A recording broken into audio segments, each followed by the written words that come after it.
Hey guys, this is my first time trying out Legend of Zelda Tears of the Kingdom. It's gonna be live.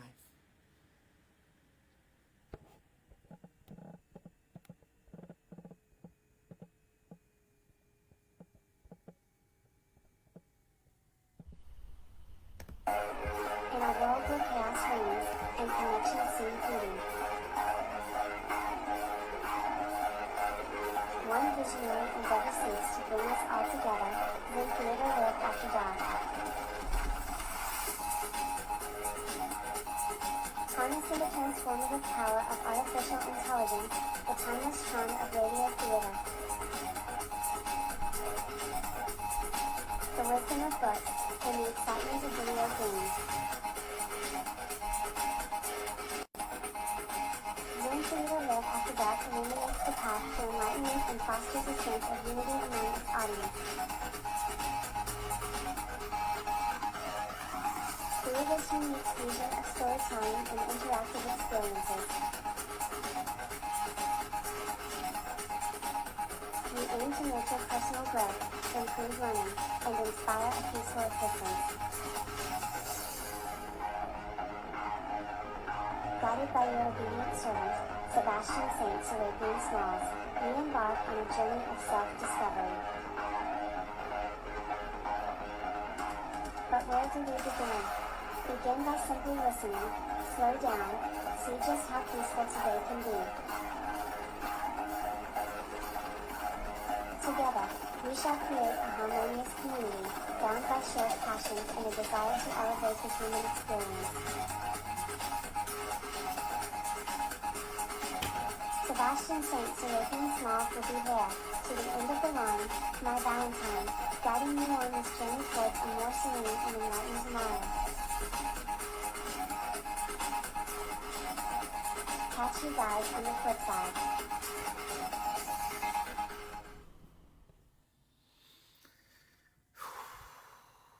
Begin by simply listening, slow down, and see just how peaceful today can be. Thanks for swinging by. Greetings, children. The plan for this one is I've never played this game before. This is once in a 7-year sort of thing. So, Legend of Zelda Tears of the Kingdom. Let's get started. But no need to wish us luck because it's a fait accompli. Let's see. So don't panic, mes amis.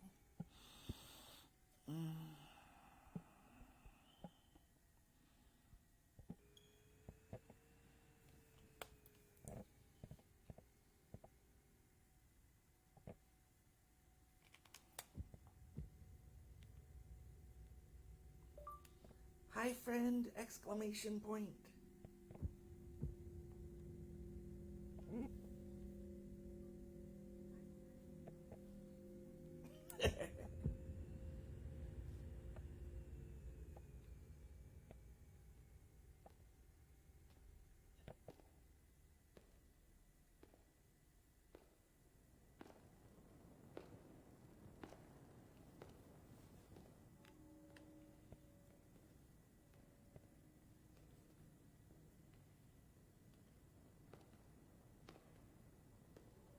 This strange gloom keeps getting thicker.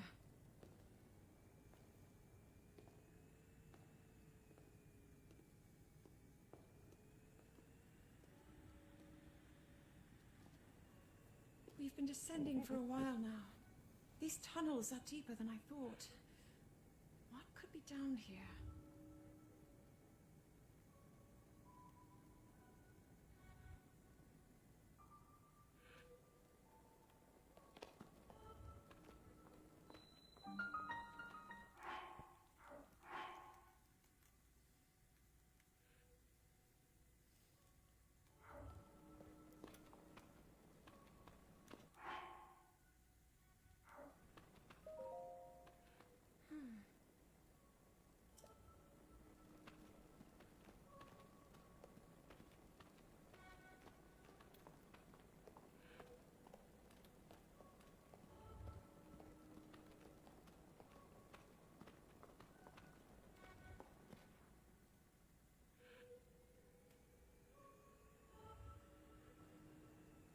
have been falling ill after coming into contact with the gloom drifting through these caverns. Though here it seems almost misty and not concentrated enough to harm us. We'll keep going, with it coming up from beneath Hyrule Castle.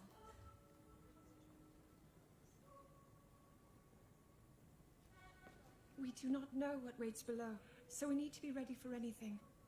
But I know I'll be okay with you, Link. Let's go solve this mystery.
not hurt, are you, Link?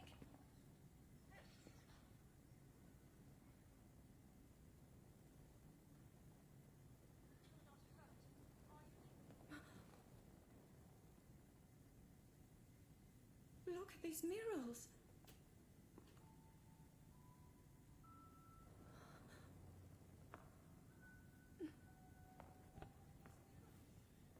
The written histories of the royal family include stories of a great war fought long ago. It was a conflict between allied tribes and someone only ever referred to as the Demon King. Is it possible? Do these murals depict the same legend?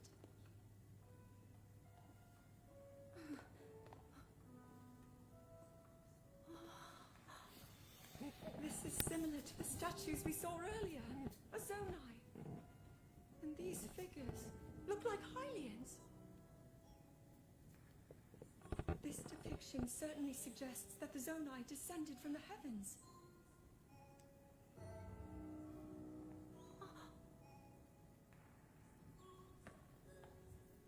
It is said that my ancestors, the first of Hyrule's royal family, were born from a union with gods who had descended from the heavens.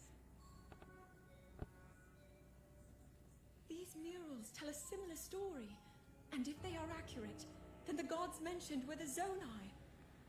They must have forged a relationship with the Hylians of that time, working together to establish the Kingdom of Hyrule. This figure, he seems to be stealing something of incredible power from the young kingdom. This all aligns with what I've read during my studies. And then this, it shows the Demon King. And a fierce battle against him.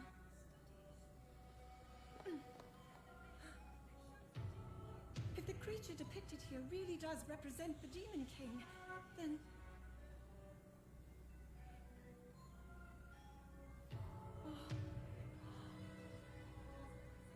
Incredible! This mural must be the Great War recorded in the royal histories. This is the imprisoning war, and the events that led up to it. Link! This is a huge discovery.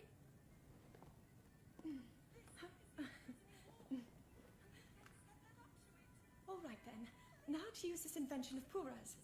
I'm glad I didn't leave it behind. It's so easy to record. You point it and click. Oh. It looks like the rest of the murals are obscured.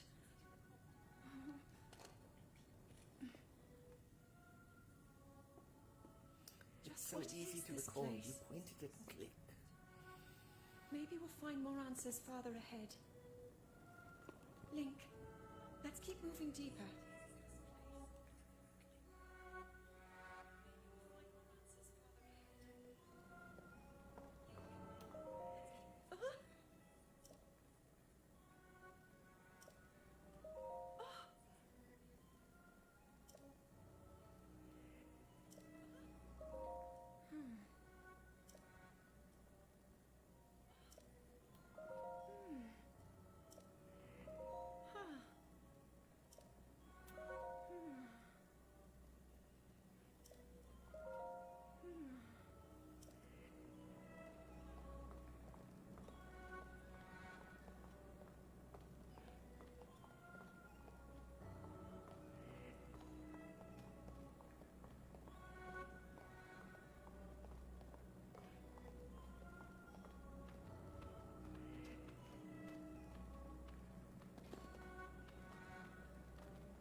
It's like Jacob's Ladder or Silent Hill.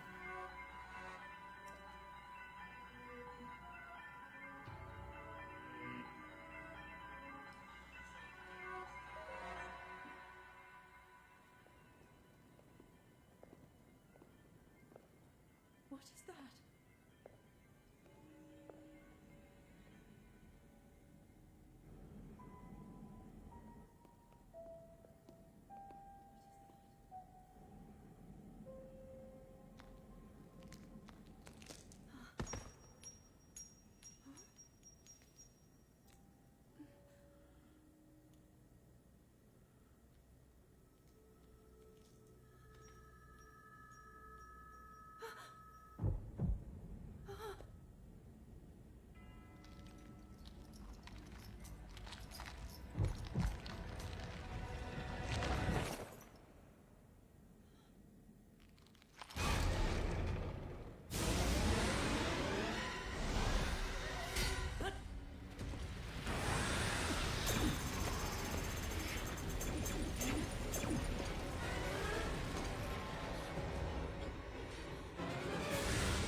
Was that the sword that seals the darkness?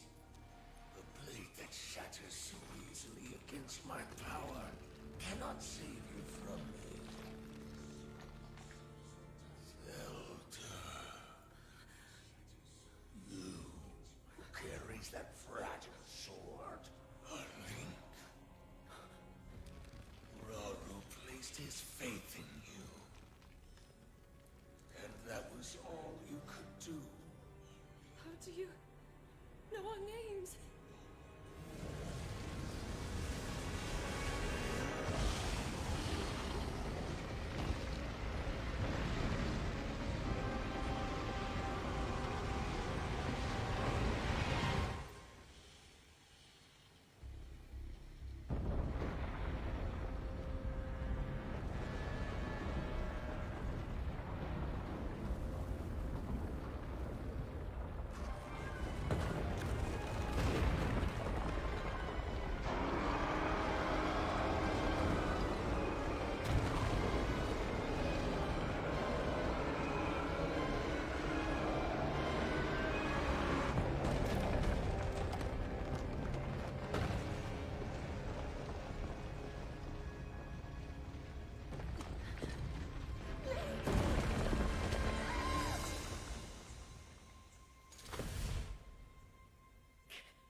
Link, finally you wake.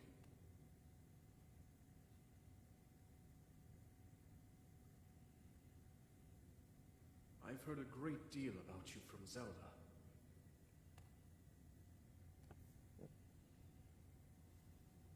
Your wounds were severe. I am relieved to see you escape death. Your arm, however, was beyond saving. I had to replace it, lest the injury endanger you further.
my name is Christina. I'm the manager of the Pacific Beach Library here in San Diego, and I am happy to welcome you today to our first day of our read-along together of Dracula by Bram Stoker. Dracula was originally published in 1897 by Bram Stoker, and in a fun little bit of trivia, he was born in 1847, which is the same year that Jane Eyre was published. That was the first book that we read aloud together back, starting in April. And so for those of you who've been with us from the beginning, we're kind of coming full circle. We're reading a book that was published by somebody who grew up in the time of Jane Eyre, and so now we have Dracula. This one is an interesting read. It is, and they are organized as...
Like Dracula, we will rise again. Alright, so let's try this blood orange tea. Really, really good. If you'd like to comment too as to what tea you're drinking, I'm always interested to see. I love getting new ideas about good teas to enjoy. Ooh!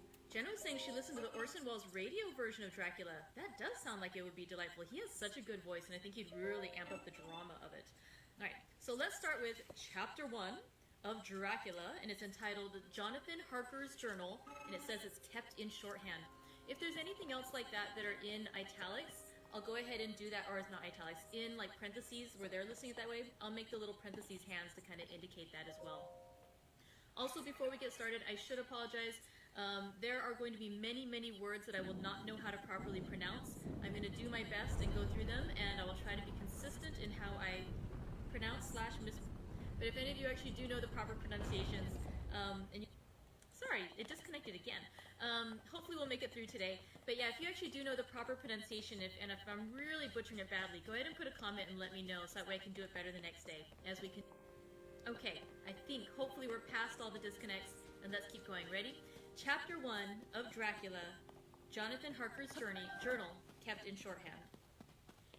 3rd of May, Bistritz. Left Munich at 8:35 p.m. on 1st May, arriving at Vienna early next morning. Should have arrived at 6:46, but train was an hour late. Budapest seems a wonderful place, from the glimpse which I got of it from the train and the little I could walk through the streets. I feared to go very far from the station, as we had arrived late and would start as near the correct time as possible. The impression I had was that we were leaving the west and entering the east. The most western of splendid bridges over the Danube, which is here of noble width and depth, took us among the traditions of Turkish rule. We left in pretty good time and came after nightfall to Klausenburg. Here I stopped for the night at the Hotel Royal. I had for dinner, or rather supper, a chicken done up some way with red pepper, which was very good, but thirsty. Memorandum, get recipe from Mina. I asked the waiter, and he said it was called paprika Händel, and that, as it was a national dish, I should be able to get it anywhere along the Carpathians. I found my smattering of German very useful here.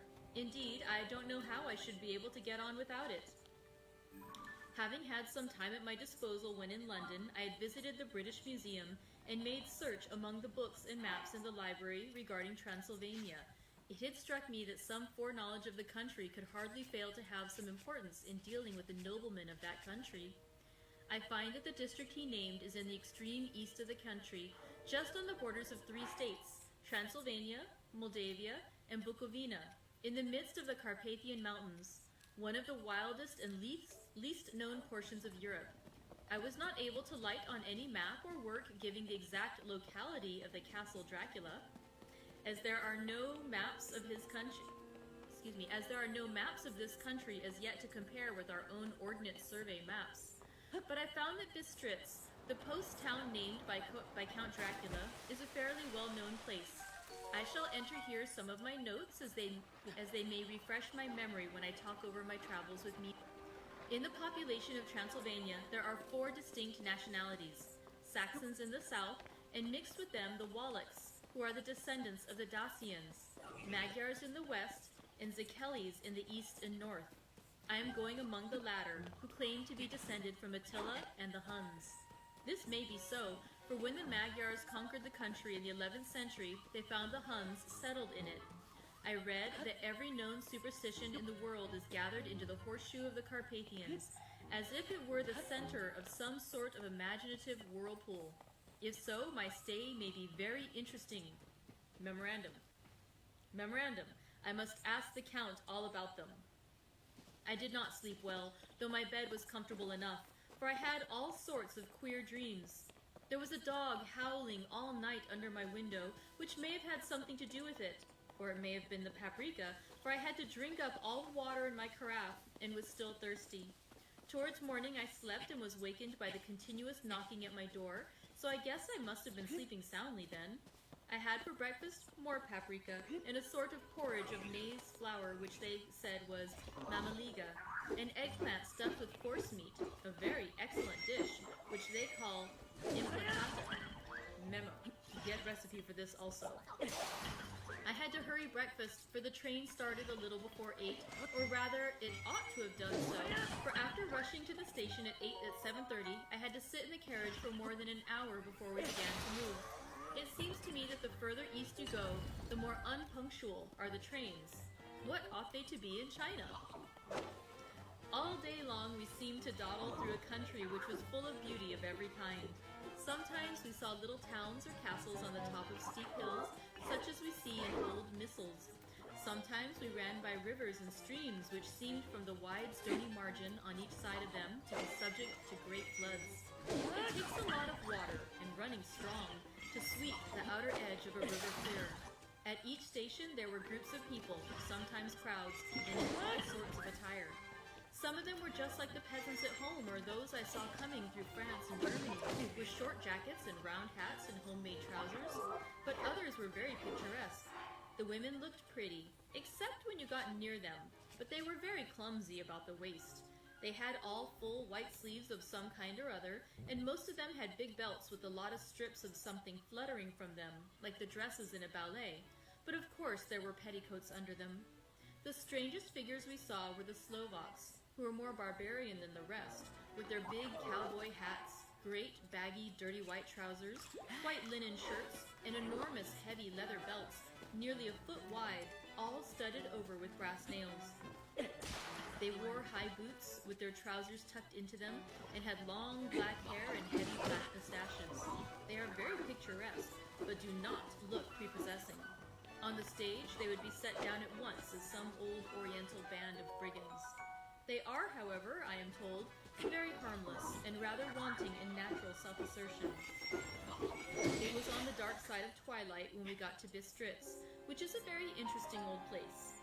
Being practically on the frontier, for the Borgo Pass leads from it into Bukovina, it has had a very stormy existence, and it certainly shows marks of it.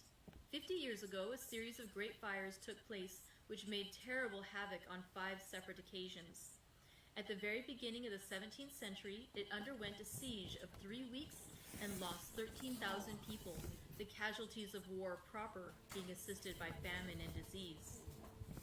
Count Dracula had directed me to go to the Golden Krone Hotel, which I found, to my great delight, to be thoroughly old-fashioned, for of course I wanted to see all I could of the ways of the country. I was evidently expected, for when I got near the door I faced a cheery-looking elderly woman in the usual peasant dress, white undergarment with long double apron, front and back, of colored stuff fitting almost too tight for modesty. When I came close, she bowed and said, "The Herr Englishman?" "Yes," I said, "Jonathan Harker." She smiled and gave some message to the elderly man in white shirt sleeves who had followed her to the door. He went, but immediately returned with a letter. My friend, welcome to the Carpathians. I am anxiously expecting you. Sleep well tonight. At 3 tomorrow, the diligence will start for Bukovina. A place on it is kept for you. At the Borgo Pass, my carriage will await you and will bring you to me. I trust that your journey from London has been a happy one and that you will enjoy your stay in my beautiful land. Your friend, Dracula. 4th of May. I found that my landlord had got a letter from the Count directing him to secure the best place on the coach for me, but on making inquiries as to details, he seemed somewhat reticent and pretended that he could not understand my German. This could not be true, because up to then he had understood it perfectly. At least he answered my questions exactly as if he did. He and his wife, the old lady who had received me, looked at each other in a frightened sort of way. He mumbled out that the money I had been sent in a letter. He mumbled out that the money had been sent in a letter, and that was all he knew. When I asked him if he knew Count Dracula and could tell me anything of his castle, both he and his wife crossed themselves and, saying that they knew nothing at all, simply refused to speak further. It was so near the time of starting that I had no time to ask anyone else, for it was all very mysterious and not by any means comforting. Just before I was leaving, the old lady came up to my room and said in a very hysterical way, "Must you go? Oh, young Herr, must you go?" She was in such an excited state that she seemed to have lost her grip of what German she knew, and mixed it all up with some other language which I did not know at all. I was just able to follow her by asking many questions. When I told her that I must go at once and that I was engaged on important business, she asked again, "Do you know what day it is?" I answered that it was the 4th of May. She shook her head as she said again, "Oh yes, I know that, but do you know what day it is?" On my saying that I did not understand, she went on, "It is the eve of St. George's Day. Do you not know that tonight, when the clock strikes midnight, all the evil things in the world will have full sway? Do you know where you are going and what you are going to?" She was in such evident distress that I tried to comfort her, but without effect. Finally, she went down on her knees and implored me not to go, at least to wait a day or two before starting. It was all very ridiculous, but I did not feel comfortable. However, there was business to be done, and I could allow nothing to interfere with it. I therefore tried to raise her up and said, as gravely as I could, that I thanked her, but my duty was imperative and that I must go. She then rose and dried her eyes, and taking a crucifix from her neck, offered it to me. I did not know what to do, for as an English churchman, I had been taught to regard such things as in some measure idolatrous, and yet it seemed so ungracious to refuse an old lady meaning so well and in such a state of mind. She saw, I suppose, the doubt in my face, for she put the rosary round my neck and said, "For your mother's sake," and went out of the room. I am writing up this part of the diary whilst I am waiting for the coach, which is, of course, late, and the crucifix is still round my neck. Whether it is the old lady's fear or the many ghostly traditions of this place, or the crucifix itself, I do not know, but I am not feeling nearly as easy in my mind as usual.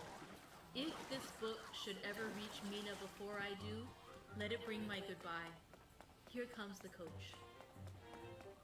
5th of May, the castle. The gray of the morning has passed, and the sun is high over the distant horizon, which seems jagged. Whether with trees or hills, I know not, for it is so far off that big things and little are mixed. I am not sleepy, and as I am not to be called till I awake, naturally I write till sleep comes. There are many odd things to put down, and lest who reads them may fancy that I dined too well before I left Bistritz, let me put down my dinner exactly. I dined on what they call robber steak, bits of bacon, onion, and beef, seasoned with red pepper and strung on sticks and roasted over the fire in the simple style of the London cat's meat. The wine was golden Mediache, which produces a queer sting on the tongue, which is, however, not disagreeable. I had only a couple of glasses of this, and nothing else. When I got on the coach, the driver had not taken his seat, and I saw him talking with the landlady. They were evidently talking of me, for every now and then they looked at me, and some of the people who were sitting on the bench outside the door, which they call by a name meaning word bearer, came and listened, and then looked at me, most of them pityingly. I could hear a lot of words, often repeated, queer words, for there were many nationalities in the crowd. So I quietly got my polyglot dictionary from my bag and looked them up. I must say they were not cheering to me, for amongst them were Ordog, Satan, Pokal, Hell, Stragoika, Witch, Vrolak, and Lukoslak, both of which mean the same thing, one being Slovak and the other Serbian for something that is either werewolf or vampire. Memo, I must ask the Count about these superstitions. Fortunately, I no longer have When we started, the crowd around the inn door, which had by this time swelled to a considerable size, all made the sign of the cross and pointed two fingers towards me. With some difficulty, I got a fellow passenger to tell me what they meant. He would not explain at first, but on learning that I was English, he explained that it was a charm or guard against the evil eye. This was not very pleasant for me, just starting for an unknown place to meet an unknown man, but everyone seemed so kind-hearted and so sorrowful and so sympathetic that I could not but be touched. I shall never forget the last glimpse which I had of the inn yard and its crowd of picturesque figures, all crossing themselves as they stood round the wide archway, with its background of rich foliage of oleander and orange trees in green tubs clustered in the center of the yard. Then our driver, whose wide linen drawers covered the whole front of the box seat, Gotza they call them, cracked his big whip over his 4 small horses, which ran abreast, and we set off on our journey. I soon lost sight and recollection of ghostly fears in the beauty of the scene as we drove along. Although, had I known the language, or rather languages, which my fellow passengers were speaking, I might not have been able to throw them off so easily. Before us lay a green sloping land full of forests and woods, with here and there steep hills, crowned with clumps of trees or with farmhouses, the blank gable end to the road. There was everywhere a bewildering mass of fruit blossom, apple, plum, pear, cherry, and as we drove by I could see the green grass under the trees spangled with the fallen petals. In and out amongst these green hills of what they call here the Mittelland ran the road, losing itself as if swept round the grassy curve, or was shut out by the straggling ends of pine woods, which here and there ran down the hillsides like tongues of flame. The road was rugged, but still we seemed to fly over it with a feverish haste. I could not understand then what the haste meant, but the driver was evidently bent on losing no time in reaching Borgo Prund. I was told that this road is in summertime excellent, but that it had not yet been put in order after the winter snows. In this respect, it is different from the general run of roads in the Carpathians, for it is an old tradition that they are not to be kept in too good order. Of old, the hospodars would not repair them, lest the Turk should think that they were preparing to bring in foreign troops, and so hasten the war which was always really at loading point. Beyond the green swelling hills of the Mittelland rose mighty slopes of forest up to the lofty steeps of the Carpathians themselves. Right and left of us they towered, with the afternoon sun falling full upon them and bringing out all the glorious colors of this beautiful range, deep blue and purple in the shadows of the peaks, green and brown where grass and rock mingled, and an endless perspective of jagged rock and pointed crags, till these were themselves lost in the distance, where the snowy peaks rose grandly. Here and there seemed mighty rifts in the... Sorry, it disconnected there. Let's read that sentence again. Here and there seemed mighty rifts in the mountains, through which, as the sun began to sink, we saw now and again the white gleam of falling water. One of my companions touched my arm as we swept round the base of a hill and opened up the lofty, snow-covered peak of a mountain, which seemed, as we wound on our serpentine way, to be right before us. Look! Easton Sek! God's seat! And he crossed himself reverently. As we wound on our endless way, and the sun sank lower and lower behind us, the shadows of the evening began to creep round us.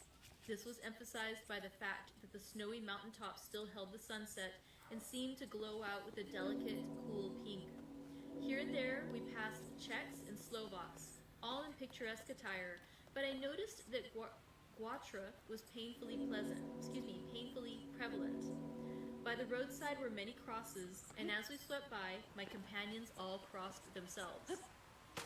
Here and there was a peasant man or woman kneeling before a shrine, who did not even turn round as we approached, but seemed in the self-surrender of devotion to have neither eyes nor ears for the outer world. There were many things new to me. For instance, hayricks in the trees, and here and there very beautiful masses of weeping birch, their white stems shining like silver through the delicate green of the leaves. Now and again we passed a later wagon, the ordinary peasant's cart, with its long snake-like vertebra calculated to suit the inequalities of the road.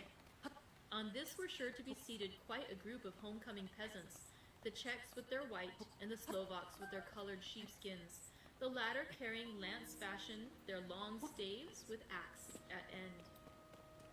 As the evening fell, it began to get very cold, and the growing twilight seemed to merge into one dark mistiness.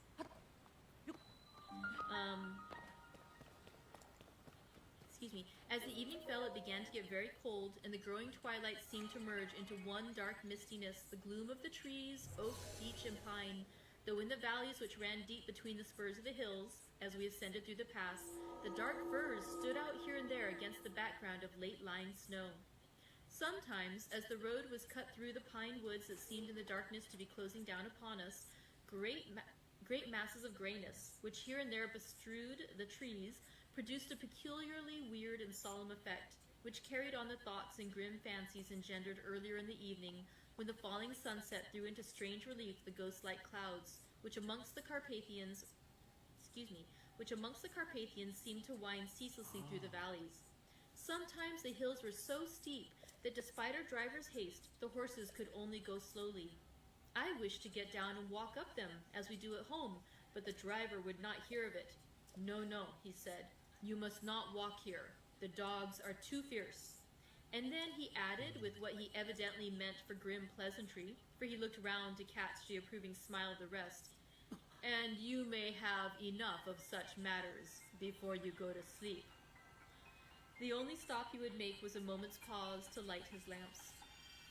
When it grew dark, there seemed to be some excitement amongst the passengers, and they kept speaking to him, one after the other, as though urging him to further speed. He lashed the horses unmercifully with his long whip, and with wild cries of encouragement urged them onto further exertions. Then through the darkness I could see a sort of patch of gray light ahead of us, as though there were a cleft in the hills. The excitement of the passengers grew greater. The crazy coach rocked on its great leather springs and swayed like a boat tossed on a stormy sea. I had to hold on. The road grew more level, and we appeared to fly along. Then the mountains seemed to come nearer to us on each side, to frown down upon us. We were entering on the Borgo Pass. One by one, several of the passengers offered me gifts, which they pressed upon me with an earnestness which would take no denial. These were certainly of an odd and varied kind, but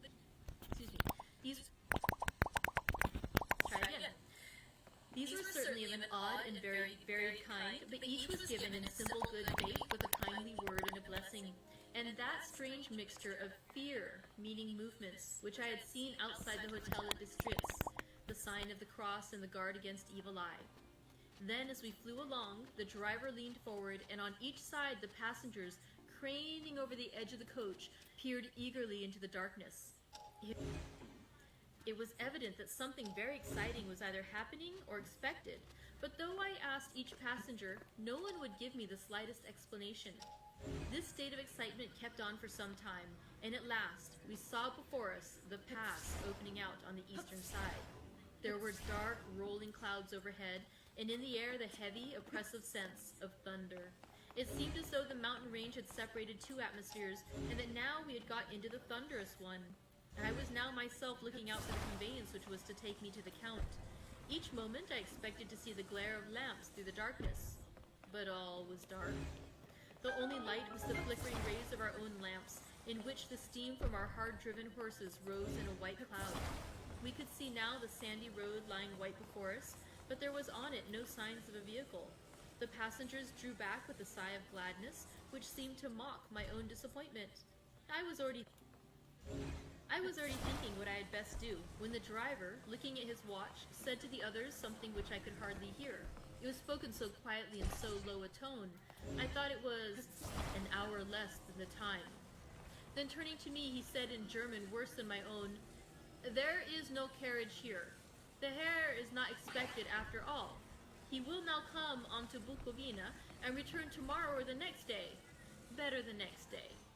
Whilst he was speaking, the horses began to neigh and snort and plunge wildly, so that the driver had to hold them up. Then, amongst a chorus of screams from the peasants and a universal crossing of themselves, a caleche with 4 horses drove up behind us, overtook us, and drew up beside the coach. I could see from the flash of our lamps as the rays fell on them that the horses were coal-black and splendid animals. They were driven by a tall man with a long brown beard and a great black hat, which seemed to hide his face from us. I could only see the gleam of a pair of very bright eyes, which seemed red in the lamplight as he turned to us. He said to the driver, "You are early tonight, my friend." The man stammered in reply, "The English Herr was in a hurry," to which the stranger replied, "That is why, I suppose, you wished him to go on to Bukovina. You cannot deceive me, my friend. I know too much, and my horses are swift." As he spoke, he smiled, and the lamplight fell on a hard-looking mouth with very red lips and sharp-looking teeth, as white as ivory. One of my companions whispered to another the line from Berger's Lenore, "Den die Toten reiten schnell," for the dead travel fast. The strange driver evidently heard the words, for he looked up with a gleaming smile. The passenger turned his face away at the same time putting out his 2 fingers and crossing himself. "Give me the Herr's luggage," said the driver, and with exceeding alacrity my bags were handed out and put in the caleche. Then I descended from the side of the coach as the caleche was close alongside, the driver helping me with the hand which caught my arm in a grip of steel. His strength must have been prodigious. Without a word, he shook his reins, the horses turned, and we swept into the darkness of the pass. As I looked back, I saw the steam from the horses of the coach by the light of the lamps, and projected against it the figures of my late companions, crossing themselves.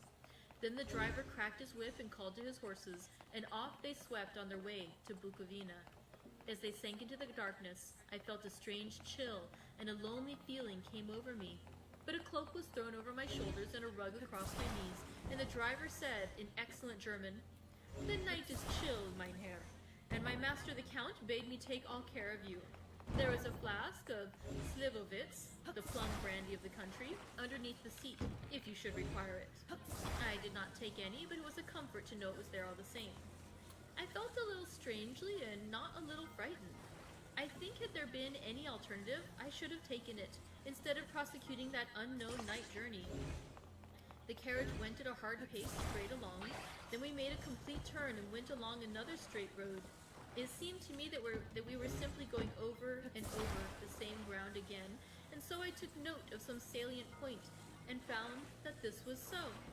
I would have liked to have asked the driver what this all meant, but I really feared to do so, for I thought that, placed as I was, any protest would have had no effect in case there had been an intention to delay.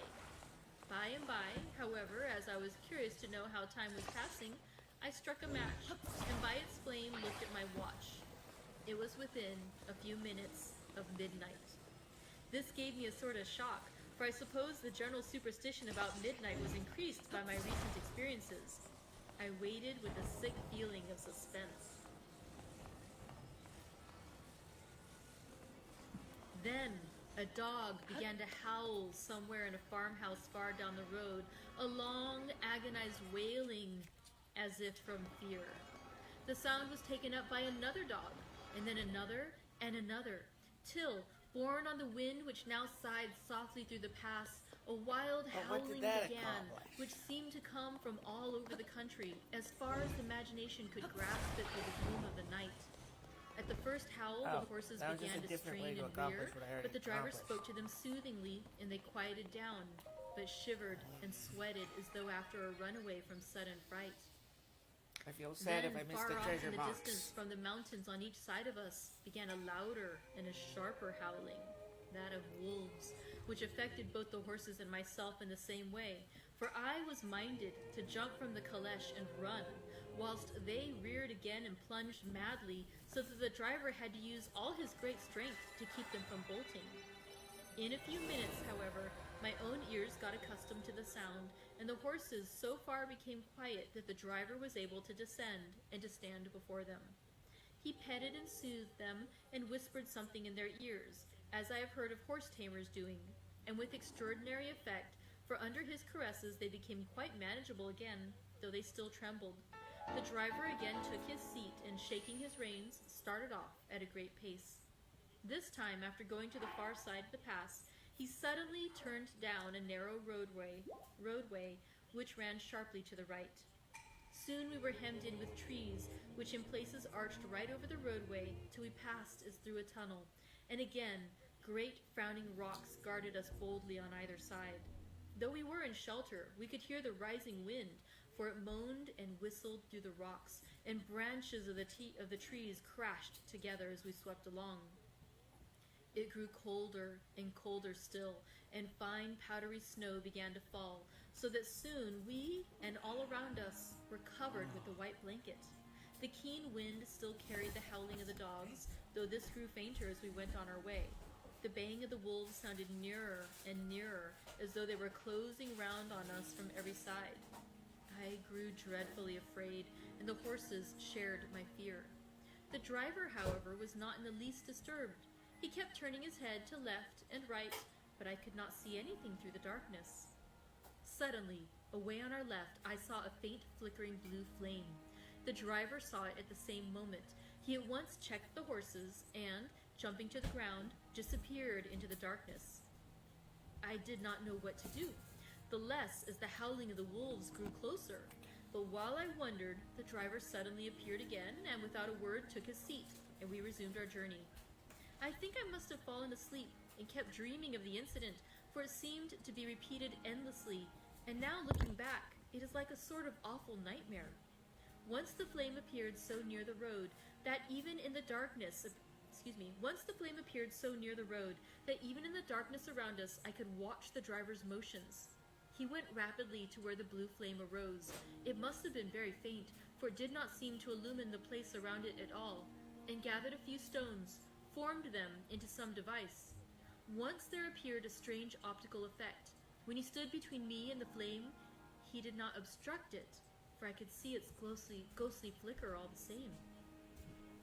This startled me, but as the effect was only momentary, I took it that my eyes deceived me straining through the darkness.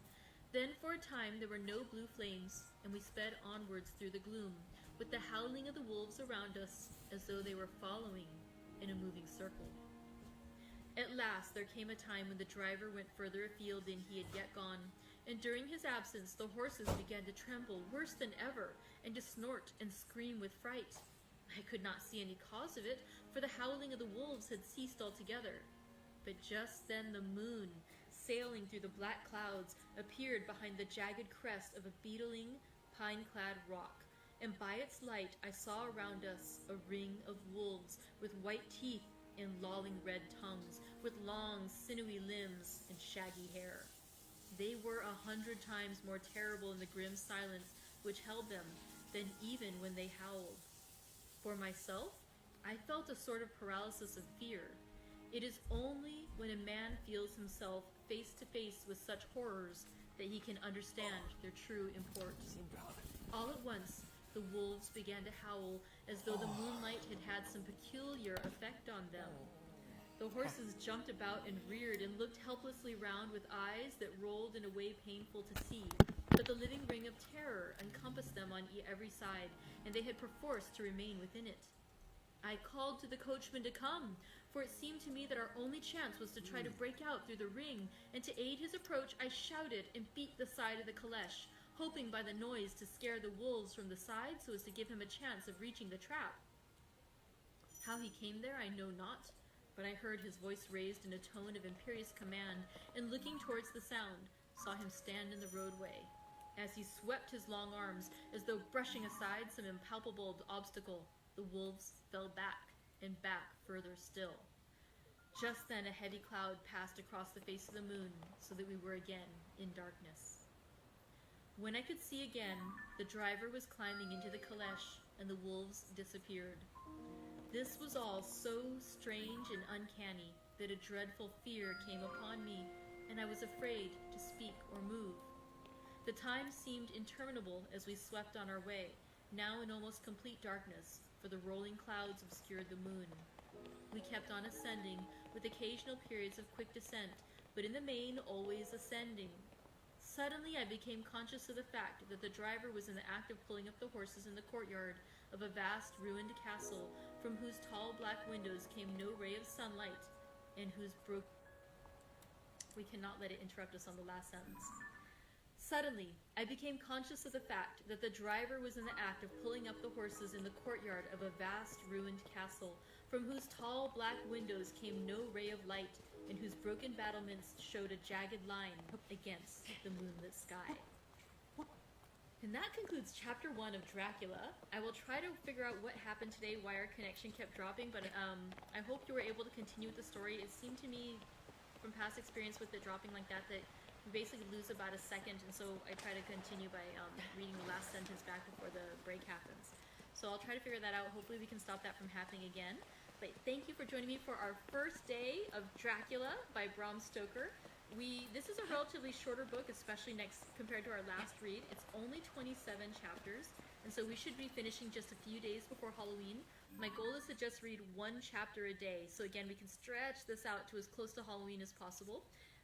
But thank you for joining me for Chapter 1 as Jonathan Harker journeyed on his way to the home of Count Dracula. We'll find out what happens more when he arrives there when we continue with tomorrow's reading. So thank you very much. I look forward to reading more with you. Enjoy the rest of your day. Perhaps some blood orange tea. Take care. Bye-bye. Hello everyone, welcome back. I'm Christina, the manager at the Pacific Beach Library, and I'm happy to join you for day 2 of our read aloud together of Dracula by Bram Stoker.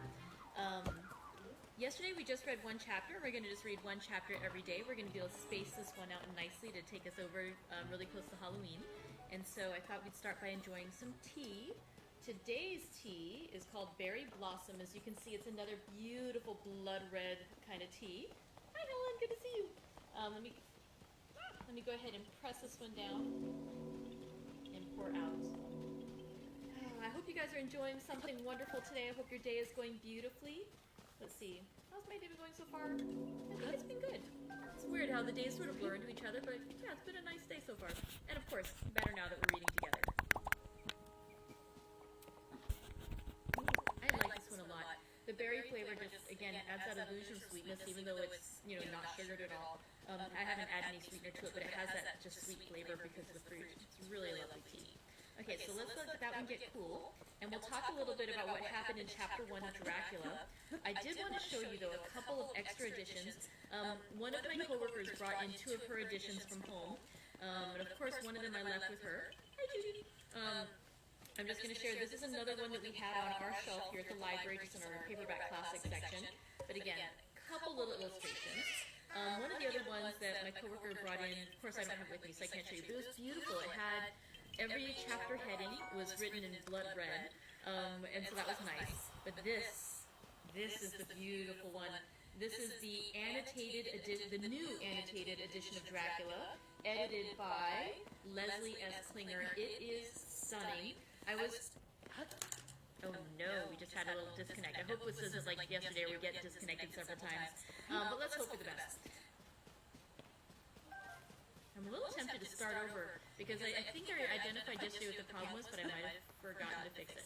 So let's keep going. We just got one more chapter of this, and then if it does keep disconnecting today, I really will try to fix it by tomorrow. Sorry. So I was going to say, this beautiful annotated edition, it is stunning. And what's interesting about it is it takes, let's just take a look at Chapter 1.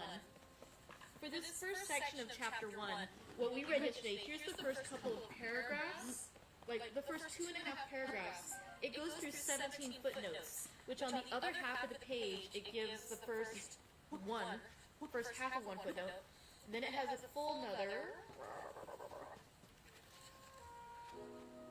Oh dear, I went too far. It has a full another 1, 2, 3, 4, 5, 6 more pages of annotations and footnotes just explaining how the different bits about what was mentioned in those 2.5 paragraphs. So it's a really rich description. I was telling Rebecca, my coworker who brought this in, that what I think I'm going to try doing is reading over the chapter with you in the standard form, and then going back and reviewing the annotated edition. Sorry, the disconnects are really annoying. To see if there's anything in particular that we need to add in to explain. So let's go ahead and do a quick review of yesterday's reading, and if there's anything special from the annotation, I'll go ahead and share that with you as we go. So basically, in chapter 1, it was taken from Jonathan Harker's journal. Jonathan Harker is our original narrator here in the book. We're going to have multiple narrators because the entire book is actually told from it's framed as being excerpts from various characters' journals or diaries or even newspaper articles. And so therefore we are getting multiple narrators, each sharing their perspective on the story. And again, we have to keep in mind too how truthful they may or may not be being as we go along. Because again, Jonathan Harker is our first narrator, and we can only hope he's being as honest and forthright in his account as he can be.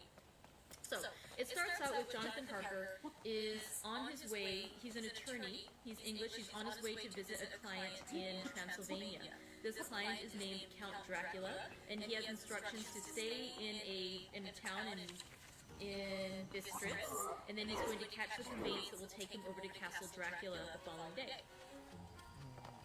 So, what happens is, as he's getting ready to leave from Bistritz, he informs the proprietors of the hotel where he's staying that he is on his way to visit Castle Dracula.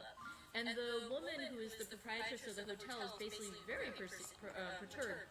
She doesn't advise him to go, and specifically she doesn't want him to go that day. Because she says, when it is the eve of St. George's Day, when the clock strikes midnight, all the evil things in the world have full sway. And so the implication is that the vampires and the demons will have, a better ability to reach out to the regular human world. And so he is in more jeopardy. She gives him a crucifix to wear, even though he's not very religious. He takes that from her just out of respect. And when the following day, on May the 5th, he's ready to go and take the coach on the journey to, when he's ready to go to Castle Dracula, he hears the other people in the coach talking about him. And basically they're saying, something about, let's see if I can get to the right words. He's saying something like about Satan and hell and witches and werewolves or vampires. And he makes a note, which I found super amusing, that he must remember to ask the Count about these superstitions. So they make signs to ward off the evil eye. And in fact, the coachman tries to hurry the trip over, so he gets there an hour earlier beyond when he was expected to arrive, so that he can say, oh look, there's no carriage here to pick you up, so instead of getting out, you should really just continue on with me and maybe come back the next day or the day after. So the coachman and the people in the carriage are trying to protect Jonathan Harker from being taken in by Count Dracula. But instead, a carriage shows up, and the carriage is driven by a driver who is quite dramatic in his appearance. He has a hard-looking mouth, very red lips, and sharp-looking teeth as white as ivory. Dun, dun, dun. And so this driver takes in Jonathan Harker, and they begin driving.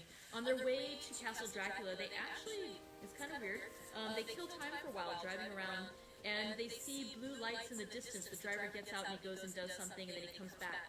Now, what the annotated edition says, and again, what it implies is that there's a superstition that on this night, after midnight, there are treasures that appear and they can be illuminated by blue lights. And after midnight, they can be taken by creatures of evil, versus before midnight, the hidden treasures that only appear twice per year, could only be taken by creatures of good. And so the implication is that Dracula is actually searching out treasures. And so finally, as they're heading back, they hear the sounds of dogs and then wolves howling into the night. And Jonathan Harker is quite frightened by this. And finally they're able to beat them away, and actually the driver, as he swept out his long arms as though brushing aside some impalpable obstacle, the wolves fell back and back further still. So again, the implication is that the driver, who can probably guess is Count Dracula, but we're not certain yet, this driver has the ability to drive back the wolves. He has some control over them. Finally, they head on back, they head over to the castle. And so now we're going to continue with Chapter 2, which is a continuation of Jonathan Harker's journal. All right. Get fortified with some tea and go into our story. Chapter 2, Jonathan Harker's journal continued. 5 May. I must have been asleep, for certainly if I had been fully awake, I must have noticed the approach of such a remarkable place. In the gloom, the courtyard looked of considerable size, and as several dark ways led from it under great round arches, it perhaps seemed bigger than it really is. I have not yet been able to see it by daylight. When the caleche stopped, the driver jumped down and held out his hand to assist me to alight. Again, I could not but notice his prodigious strength. His hand actually seemed like a steel vice that could have crushed mine if he had chosen. Then he took my traps and placed them on the ground beside me as I stood close to a great door, old and studded with large iron nails, and set in a projecting doorway of massive stone. I could see even in the dim light that the stone was massively carved, but that the carving had been much worn by time and weather. As I stood, the driver jumped again into his seat and shook the reins. The horses started forward, and trap and all disappeared down one of the dark openings. I stood in silence where I was, for I did not know what to do. Of bell or knocker there was no sign. Through these frowning walls and dark window openings, it was not likely that my voice could penetrate. The time I waited seemed endless, and I felt doubts and fears crowding upon me.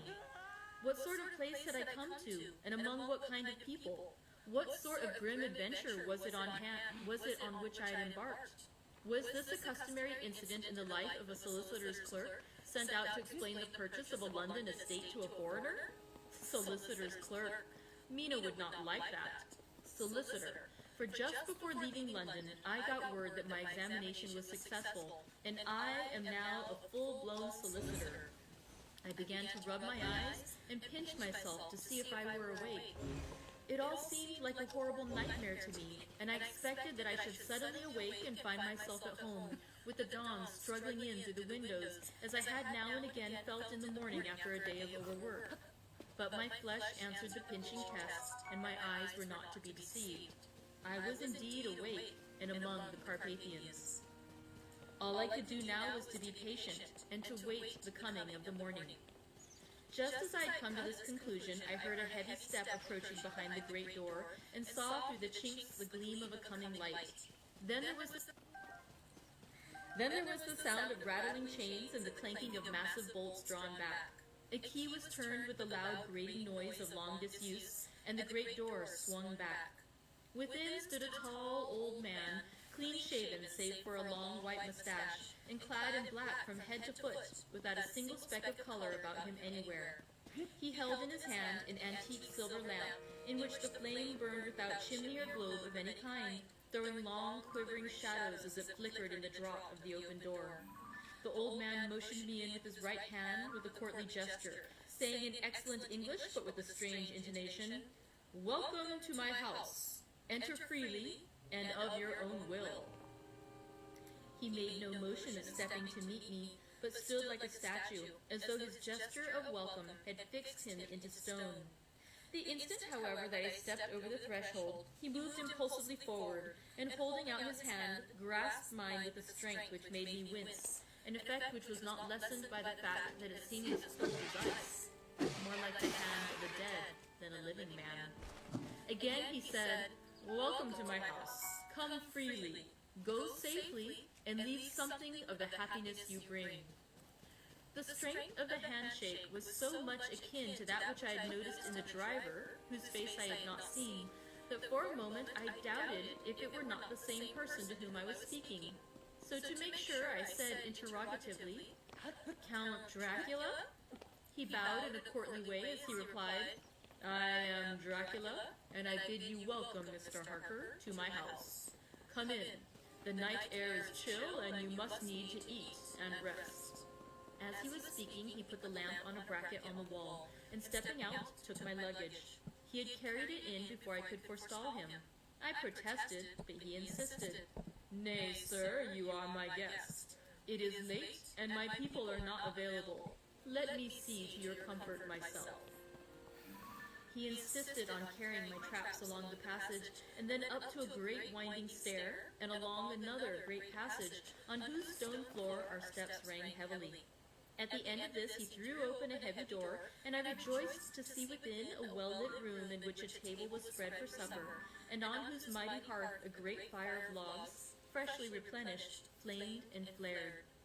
The Count halted, putting down my bags, closed the door, and crossing the room opened another door, which led into a small octagonal room lit by a single lamp, and seemingly without a window of any sort. Passing through this, he opened another door and motioned me to enter. It was a welcome sight, for here was a great bedroom well lighted and warmed with another log fire, also added to but lately, for the top logs were fresh, which sent a hollow roar up the wide chimney. The Count himself left my luggage inside and withdrew, saying, before he closed the door, You will need, after your journey, to refresh yourself by making your toilette. I trust you will find all you wish. When you are ready, come into the other room, where you will find your supper prepared. The light and warmth and the Count's courteous welcome seemed to have dissipated all my doubts and fears.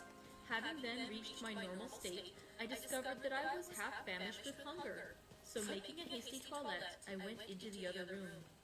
I found supper already laid out.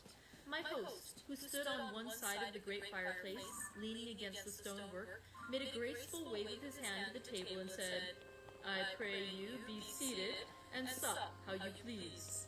You will, I trust, excuse me that I do not join you, but I have dined already, and I do not sup. I handed to him the sealed letter which Mr. Hawkins had entrusted to me. He opened it and read it. Let's go back. I handed to him the sealed letter which Mr. Hawkins had entrusted to me. He opened it and read it gravely. Then, with a charming smile, he handed it to me to read. One passage of it, at least, gave me a thrill of pleasure. I must regret that an attack of gout, from which malady I am... I must regret that an attack of gout, from which malady I am a constant sufferer,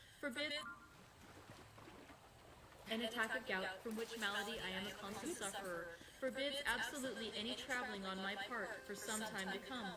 But I am happy to say I can send a sufficient substitute, one in whom I have every possible confidence. He is a young man, full of energy and talent in his own way, and of a very faithful disposition. He is discreet and silent, and has grown into manhood in my service. He shall be ready to attend to you when you will during his stay, and shall take your instructions in all matters. The Count himself came forward and took off the cover of a dish, and I fell to at once on an excellent roast chicken. This, with some cheese and a salad and a bottle of old Tokay, of which I had 2 glasses, was my supper. During the time I was eating it, the Count asked me many questions as to my journey, and I told him by degrees all I had experienced. By this time I had finished my supper, and by my host's desire had drawn up a chair by the fire and begun to smoke a cigar which he offered me, at the same time excusing himself that he did not smoke. I had now an opportunity of observing him, and found him of a very marked physiognomy. His face was a very strong aquiline, with high bridge of the thin nose and peculiarly arched nostrils, with lofty domed forehead, and hair growing scantily round the temples, but profusely elsewhere. His eyebrows were very massive, almost meeting over the nose, and with bushy hair that seemed to curl in its own profusion. The mouth, so far as I could see it under the heavy mustache, was fixed and rather cruel-looking, with peculiarly sharp white teeth. These protruded over the lips, whose remarkable ruddiness showed astonishing vitality in a man of his years. For the rest, his ears were pale, and at the tops extremely pointed. The chin was broad and strong, and the cheeks firm, though thin. The general effect was one of extraordinary power.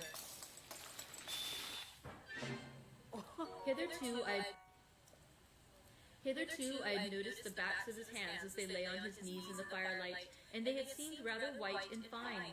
But seeing them now close to me, I could not but notice they were rather coarse broad, with squat fingers. Strange to say, there were hairs in the center of the palm. The nails were long and fine, and cut to a sharp point.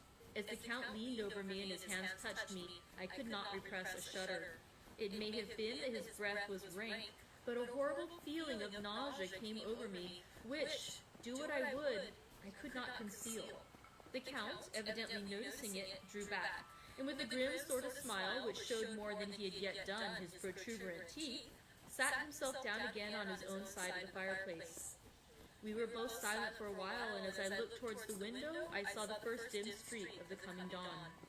There seemed a strange stillness over everything, but as I listened, I heard, as if from down below in the valley, the howling of many wolves. The Count's eyes gleamed, and he said, "Listen to them, the children of the night. What music they make." Seeing, I suppose, some expression in my face strange to him, he added, "Ah, sir, you dwellers in the city cannot enter into the feelings of the hunter." Then he rose and said, "But you must be tired. Your bedroom is all ready, and tomorrow you shall sleep as late as you will. I have to be away till the afternoon, so sleep well and dream well." With a courteous bow, he opened for me himself the door to the octagonal room, and I entered my bedroom. I am all in a sea of wonders.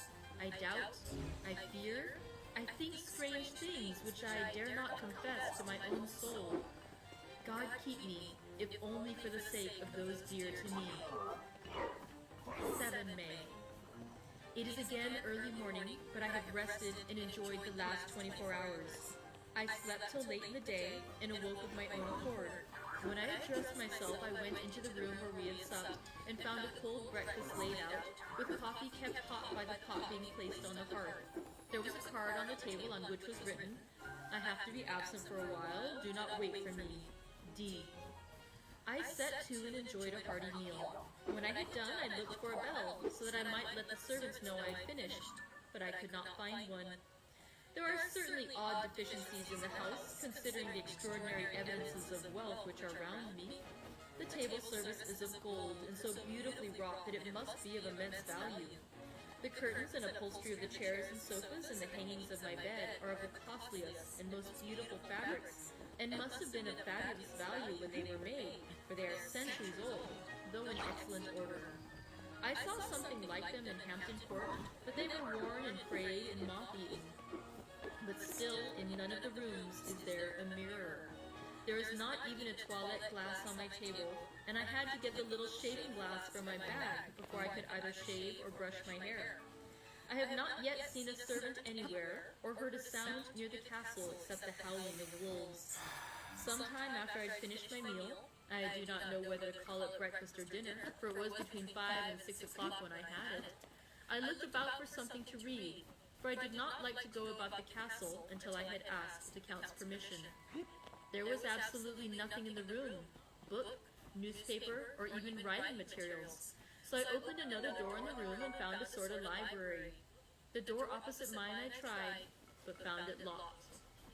In the library I found, to my great delight, a vast number of English books, whole shelves full of them, and bound volumes of magazines and newspapers.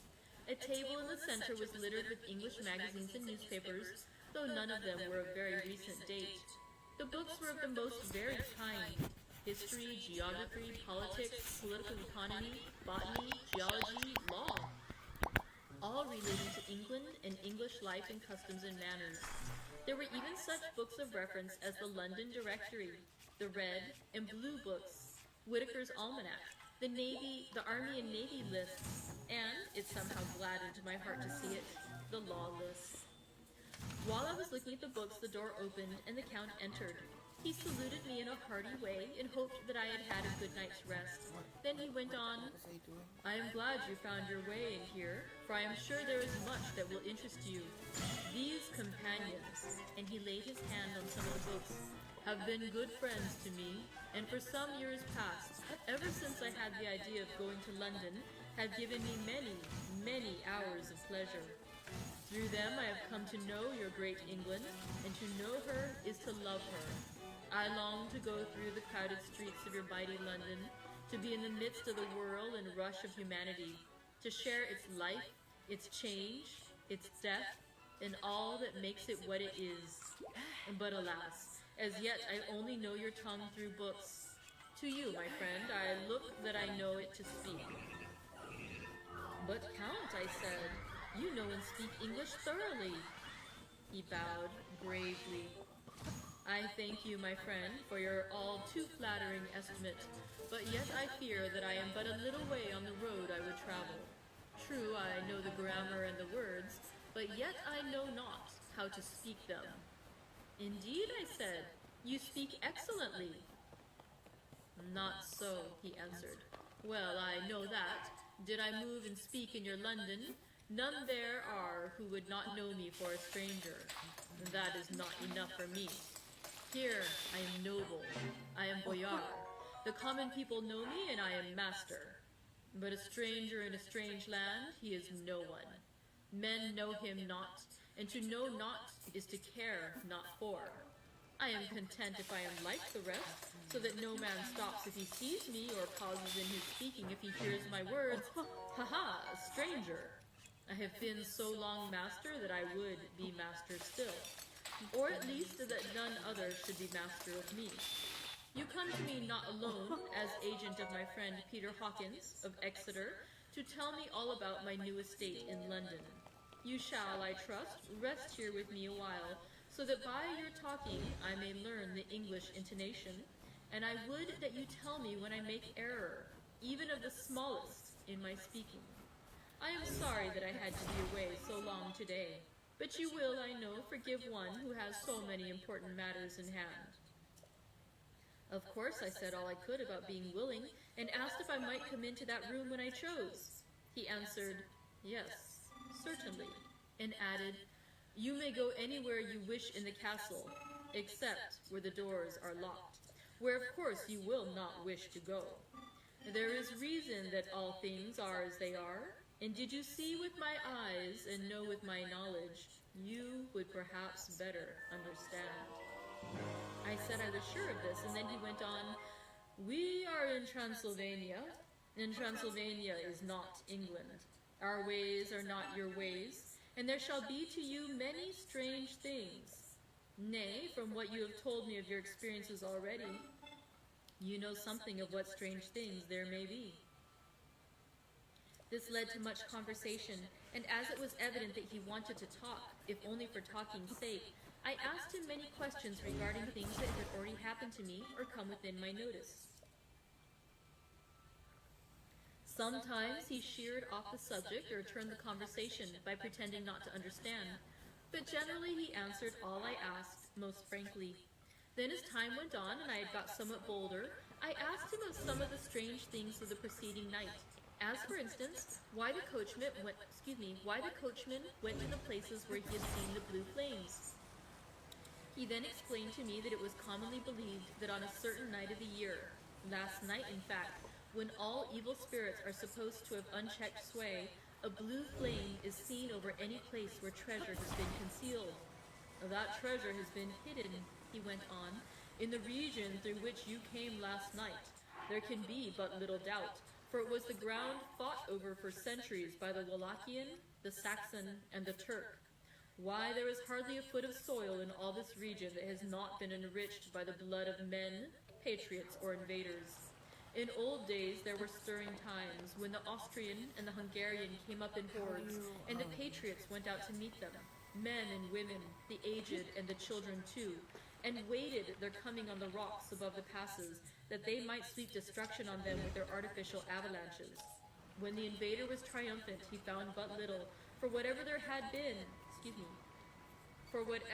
was had been sheltered in the friendly soil. But how, said I, can it have remained so long undiscovered, when there is a sure index to it if men will but take the trouble to look? The Count smiled, and as his lips ran back over his gums, the long, sharp canine teeth showed out strangely. He answered, "Because your peasant is at heart a coward and a fool.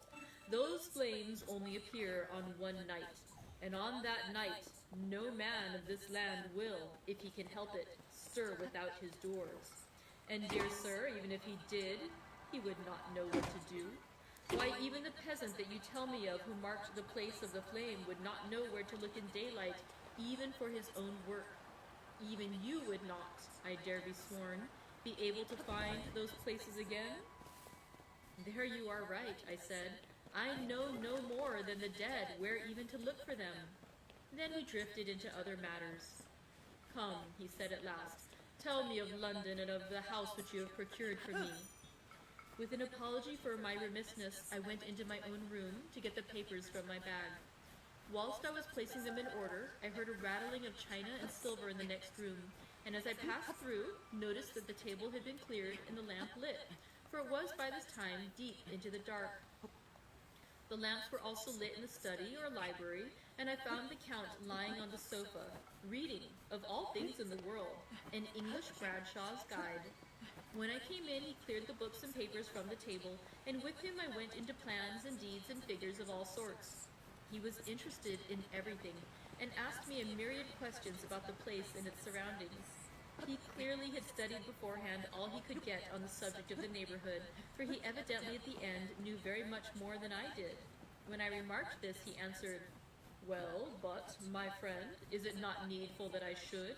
When I go there I shall be all alone, and my friend Harker Jonathan, nay, pardon me, I fall into my country's habit of putting your patronymic first. My friend Jonathan Harker will not be by my side to correct and aid me. He will be in Exeter, miles away, probably working at papers of the law with my other friend, Peter Hawkins. So, we went thoroughly into the business of the purchase of the estate at Purfleet. When I had told him the facts and got his signature to the necessary papers, and had written a letter with them ready to post to Mr. Hawkins, he began to ask me how I had come across so suitable a place. I read to him the notes which I had made at the time, and which I inscribe here. At Purfleet, on a by-road, I came across just such a place as seemed to be required, and where was displayed a dilapidated notice that the place was for sale. It was surrounded by a high wall of ancient structure, built of heavy stones, and has not been repaired for a large number of years. The closed gates are of heavy old oak and iron, all eaten with rust. The estate is called Carfax, no doubt a corruption of the old Quatreface, as the house is four-sided, agreeing with the cardinal points of the compass. It contains in all some 20 acres, quite surrounded by the solid stone wall above mentioned. There are many trees on it, which makes it in places gloomy, and there is a deep, dark-looking pond or small lake, evidently fed by some springs, as the water is clear and flows away in a fair-sized stream. The house is very large, and of all periods back, I should say, to medieval times, for one part is of stone immensely thick, with only a few windows high up and heavily barred with iron. It looks like part of a keep, and is close to an old chapel or church. I could not enter it, as I had not the key of the door leading to it from the house, but I have taken with my kodak views of it from various points. The house had been added to, but in a very straggling way, and I can only guess at the amount of ground it covers, which must be very great. There are but few houses close at hand, one being a very large house only recently added to, and formed into a private lunatic asylum. It is not, however, visible from the grounds. When I had finished, he said, "I am glad that it is old and big.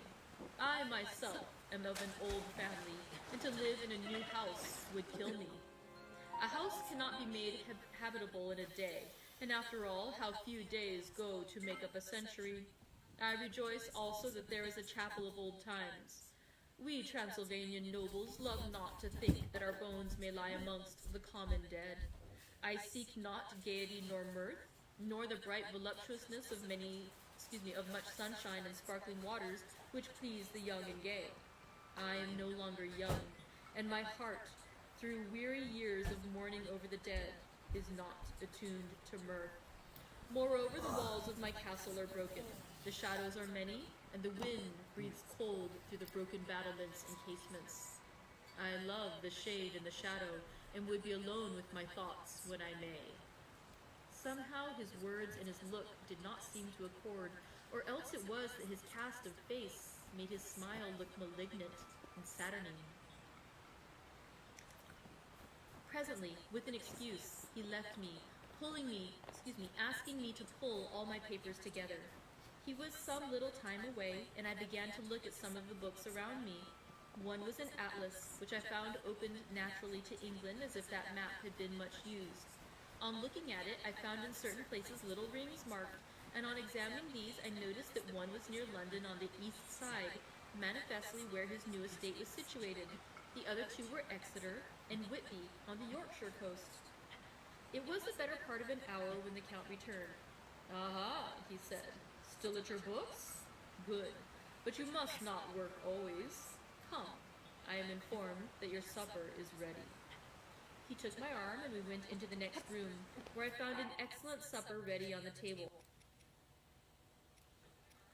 Let's go back a bit, because it disconnected again. He took my arm and we went into the next room, where I found an excellent supper ready on the table. The Count again excused himself as he had dined out on his being away from home. But he sat as on the previous night and chatted whilst I ate. After supper I smoked, as on the last evening, and the Count stayed with me, chatting and asking questions on every conceivable subject, hour after hour. I felt that it was getting very late indeed, but I did not say anything, for I felt under obligation to meet my host's wishes in every way. I was not sleepy, as the long sleep yesterday had fortified me, but I could not help experiencing that chill which comes over one at the coming of the dawn, which is like, in its way, the turn of the tide. They say that people who are near death die generally at the change to the dawn or at the turn of the tide. Anyone who has when tired and tied, as it were, to his post, experienced this change in the atmosphere can well believe it. All at once we heard the crow of a cock coming up with preternatural shrillness through the clear morning air. Count Dracula, jumping to his feet, said, "Why, there is the morning again. How remiss I am to let you stay up so long. You must make your conversation regarding my dear new country of England less interesting, so that I may not forget how time flies by us." And with a courtly bow, he quickly left me. I went into my room and drew the curtains, but there was little to notice. My window opened into the courtyard. All I could see was the warm gray of quickening sky. So I pulled the curtains again and have written for this day.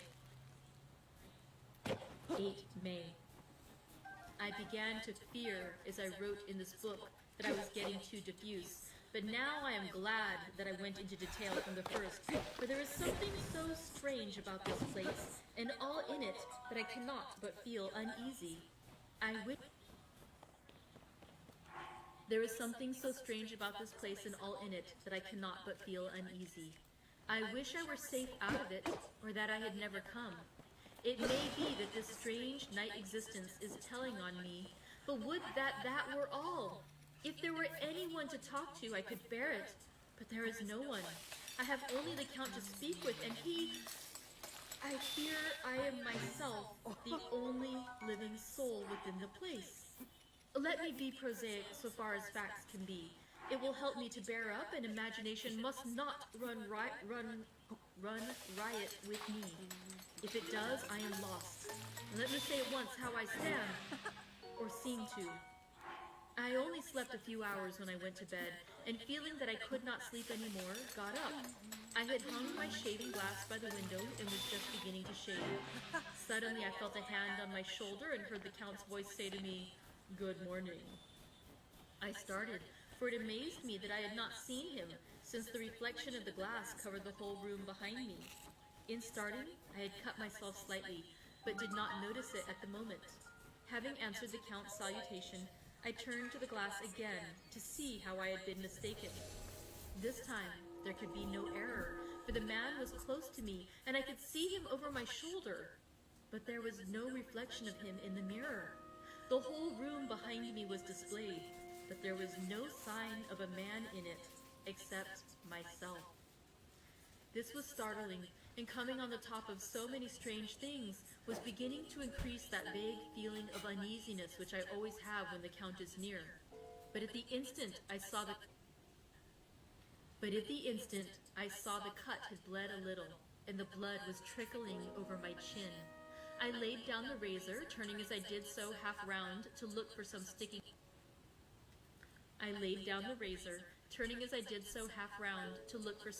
plaster. When the Count saw my face, his eyes blazed with a sort of demonic fury, and he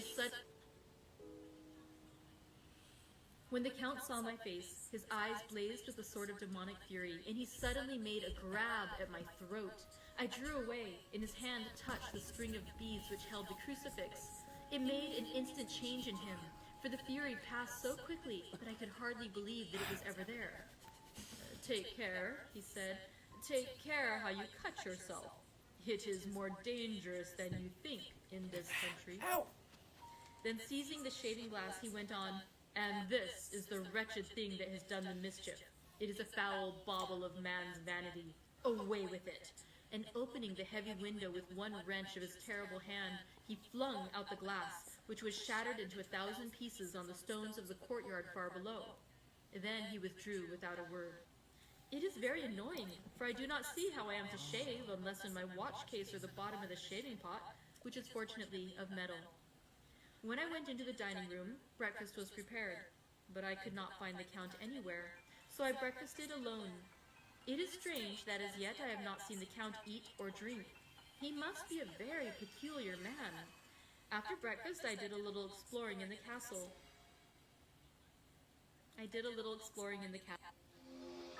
Sorry about all the interruptions.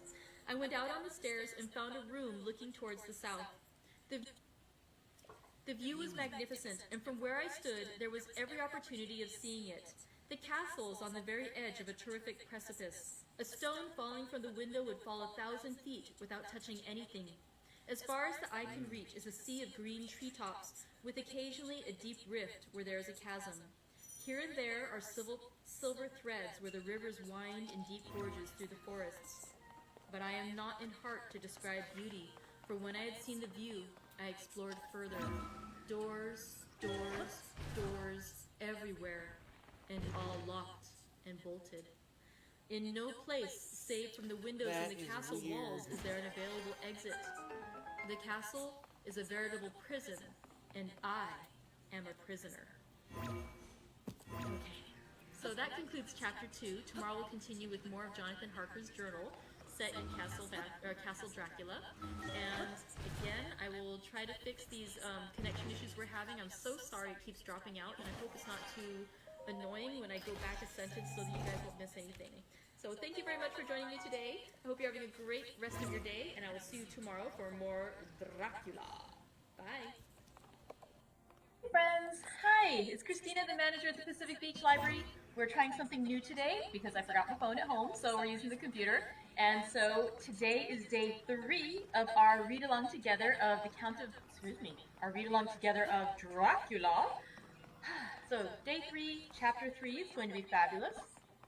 Clearly, I'm a little discombobulated today, I apologize. So let's start out with some tea. Tea is always a good thing to help settle the nerves, whether you are realizing just a moment before live reading that you forgot your phone at home, or whether you are perhaps getting to know a vampire and quite feeling rather freaked out by the whole experience. So today my tea is a loose leaf Earl Grey tea. It is the Earl Grey de la Creme, which is a lovely Earl Grey. It has a little bit of vanilla flavor added to it, and it's delightful. It's a really fun tea. I like this one a lot. Alright, so let's go ahead and get started with a discussion about yesterday's chapter, and then we'll get into chapter 3, which I peeked ahead just a tiny bit. I'm so sorry. I'm going to try really hard not to peek ahead anymore. but it was so good. Okay, chapter 2, Jonathan Harker's journal. We're continuing a few chapters of Jonathan Harker. We have 4 days of Jonathan Harker's journal. And yesterday's chapter dealt with May 5th and May 6th, I believe it was. And basically in this one, it starts out with Jonathan saying how he has arrived at Castle Dracula, the home of Count Dracula, and that just the house is kind of unusual. He speaks a bit with the Count of Monte Cristo. They hear the wolves howling outside, and he mysteriously says, "Listen to them, the children of the night, what music they make." Which I'd heard that quote before from Dracula, and I thought he was actually referring to other vampires rather than to wolves. So I hadn't realized. I also realized I've never seen a classic Dracula film. I've just seen things including vampires and making allusion to Dracula. So this is going to be wonderful. We're all going to get really more knowledgeable about Dracula by the end of this reading. Let's see. So on his entry for May 7th, it's kind of interesting too because he stays up all night talking with Dracula. He wakes up rather late the following day, and then he has a big breakfast, and he's all alone in the house. He finds the library. Yay, everyone loves the library. He finds the library to his great delight, and he finds books and magazines and things like that. And in fact, it turns out that Count Dracula has been rather assiduously learning a lot about England, because when he goes to live at his new home, he wants to be fluent in the language and, just really knowledgeable about what it's like to live in London. And so he talks about the city with Jonathan Harker, and things are going well. The next day, though, things get rather weird in a wonderful way for us as readers. Not so much for Jonathan Harker. When he wakes up, he admits he feels uneasy. He's shaving in the morning, and he suddenly feels the hand of the Count on his shoulder. But when he looks in the mirror, he does not see the reflection of the Count. And again, he sort of does that whole thing where he looks behind him, he sees the Count, but he looks in the mirror, he does not see the Count. So we know it's because he's a vampire. Vampire reflections don't show, at least in this world, in mirrors. And so, but Jonathan Harker is rather confused by what's going on. He just thinks it's something weird. In the confusion, he cuts himself, and blood drips down his chin. When that happens, the Count suddenly gets, his eyes seem to blaze with a demonic fury. He reaches for Jonathan Harker's throat, but when he grabs him, his hand touches the chain of the crucifix, which makes him step back, and he basically says, "Take care of yourself. When you cut yourself, it can be more dangerous than you think in this country." So, I guess it might be safer to cut yourself when you're not in the home of a vampire. He then takes the little mirror that Jonathan Harker was using to shave with and says, "This is the problem. It was vanity. You shouldn't have such a thing." And he literally throws it out the window and destroys Jonathan Harker's mirror. So from there, there's a little bit about, him eating breakfast, and then after breakfast, he goes out to look around. And as he looks, he sees this beautiful view, but then when he explores the house a bit more, he just finds door after door after door of locked doors. And previously the Count had told him, "You're welcome to explore any room of the house, except the rooms with locked doors." So the chapter 2 ended with him saying, "The castle is a veritable prison, and I am a prisoner." So, really dramatic. Let's find out what happens in chapter 3, where we continue with Jonathan Harker's journal. When I found that I was a prisoner, a sort of wild feeling came over me. I rushed up and down the stairs, trying every door and peering out of every window I could find. But after a little, the conviction of my helplessness overpowered all other feelings. When I look back after a few hours, I think I must have been mad for the time, for I behaved much as a rat does in a trap. When, however, the conviction had come to me that I was helpless, I sat down quietly as I have ever done anything in my life, and began to think over what was best to be done. I am thinking still, and as yet have come to no definite conclusion. Of one thing only am I certain, that it is no use making my ideas known to the Count. He knows well that I am in prison, and as he has done it himself. and has doubtless his own motives for it, he would only deceive me if I trusted him fully with the facts. So far as I can see, my only plan will be to keep my knowledge and my fears to myself, and my eyes open. I am, I know, either being deceived, like a baby, by my own fears, or else I am in desperate straits, and if the latter be so, I need, and shall need, all my brains to get through. I had hardly come to this conclusion when I heard the great door below shut, and knew that the Count had returned. He did not come at once into the library, so I went cautiously to my own room and found him making the bed.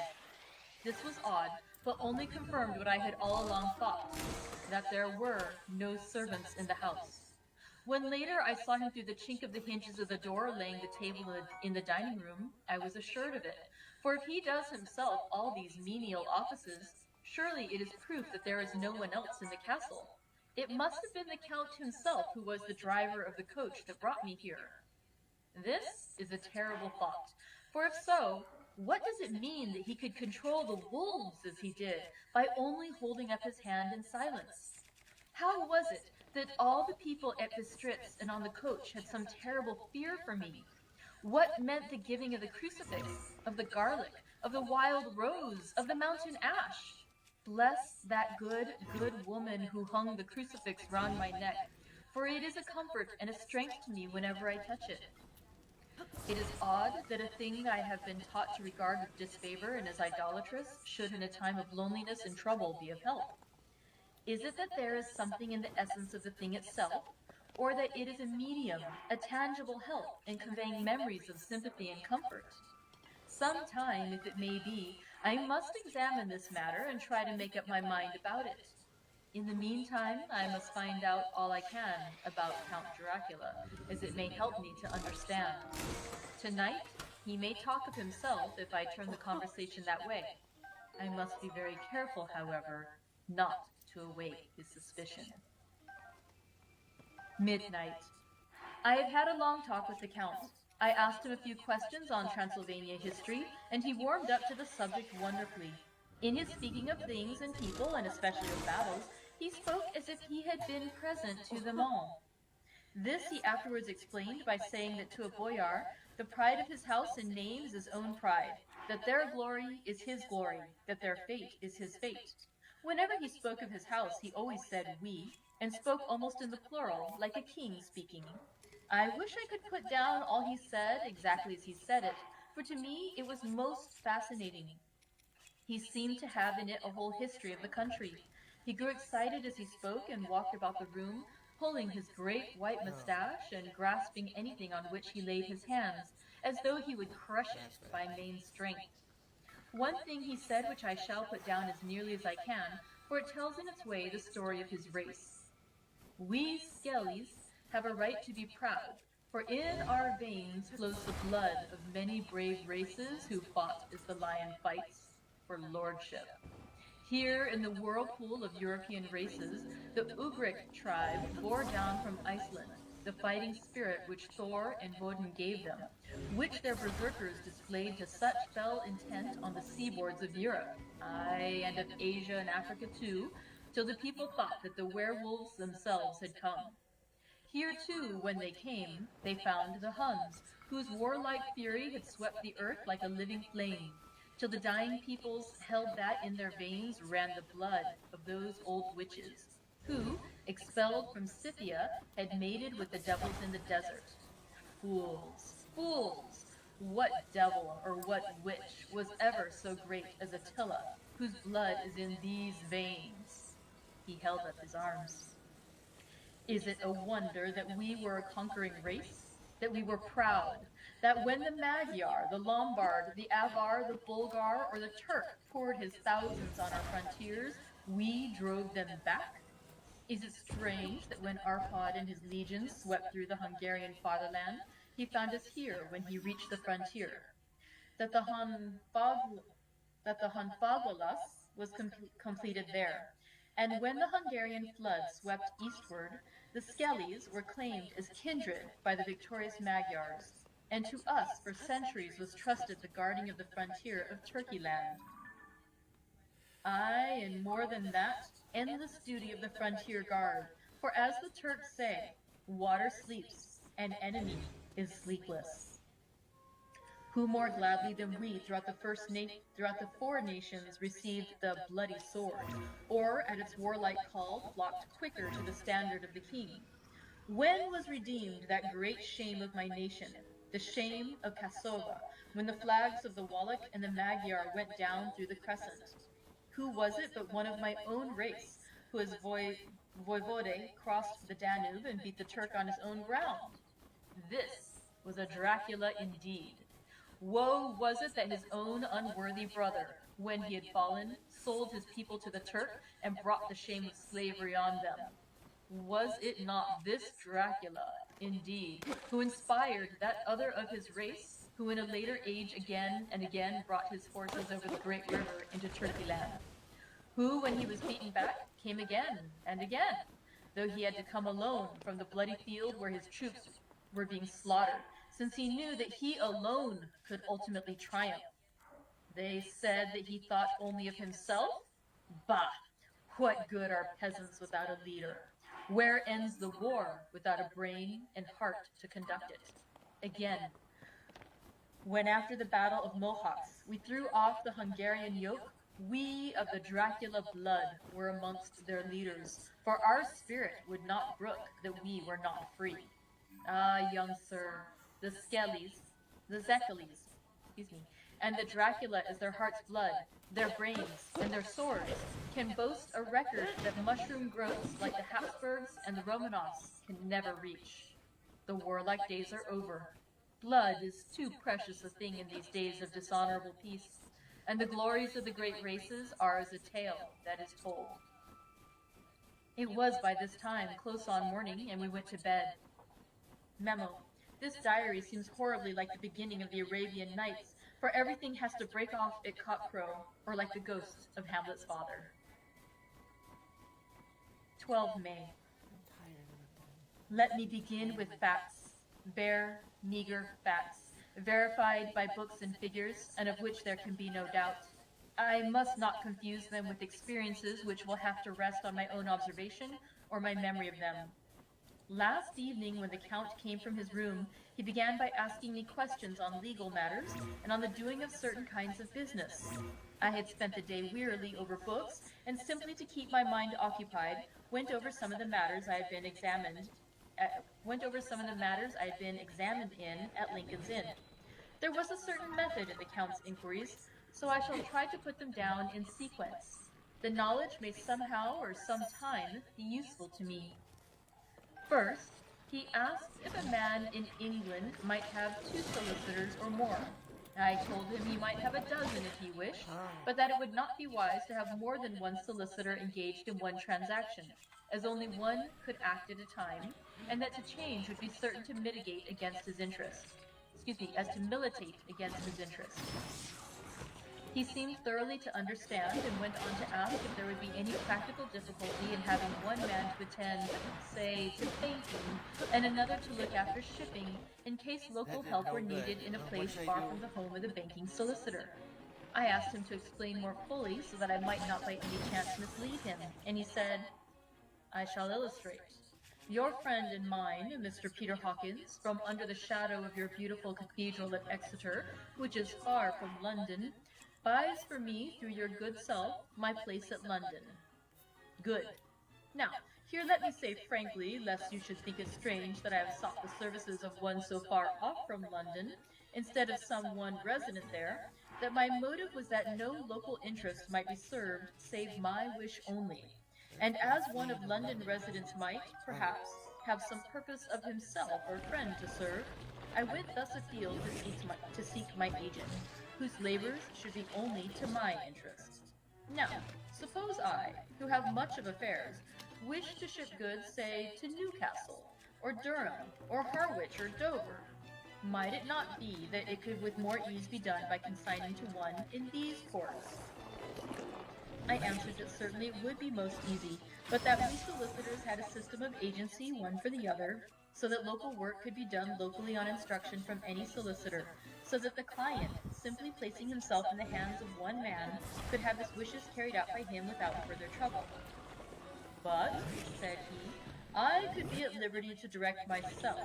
Is it not so? Of course, I replied, and such is often done by men of business, who do not like the whole of their affairs to be known by any one person.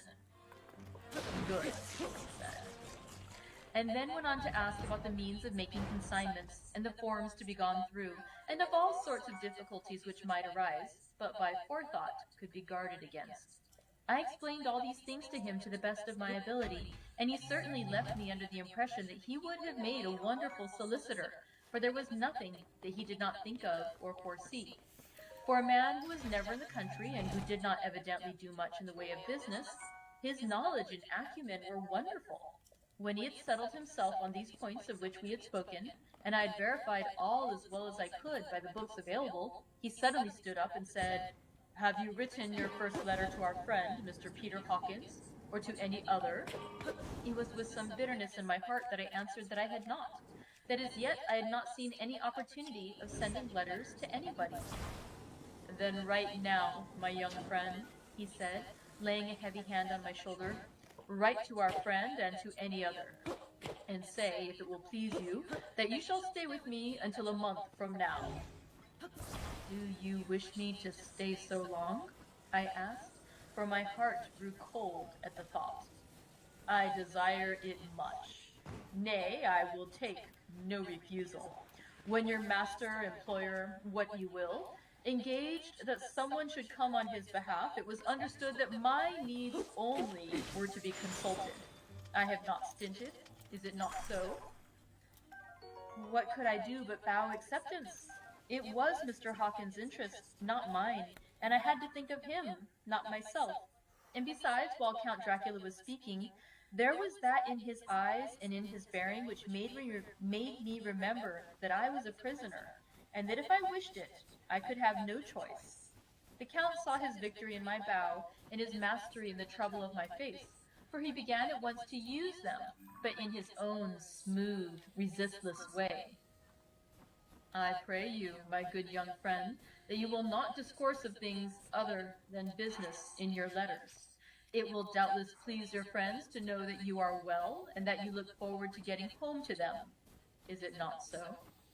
As he spoke, he handed me 3 sheets of notepaper and 3 envelopes.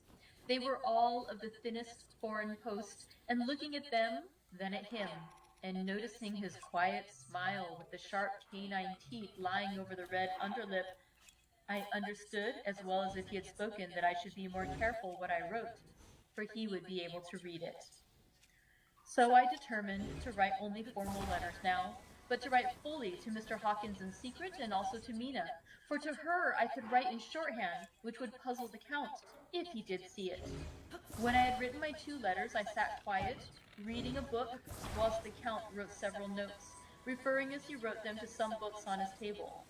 Then he took up my 2 and placed them with his own and put by his writing materials. After which, the instant the door had closed behind him, I leaned over and looked at the letters, which were face down on the table. I felt no compunction in doing so, for under the circumstances, I felt that I should protect myself in every way I could.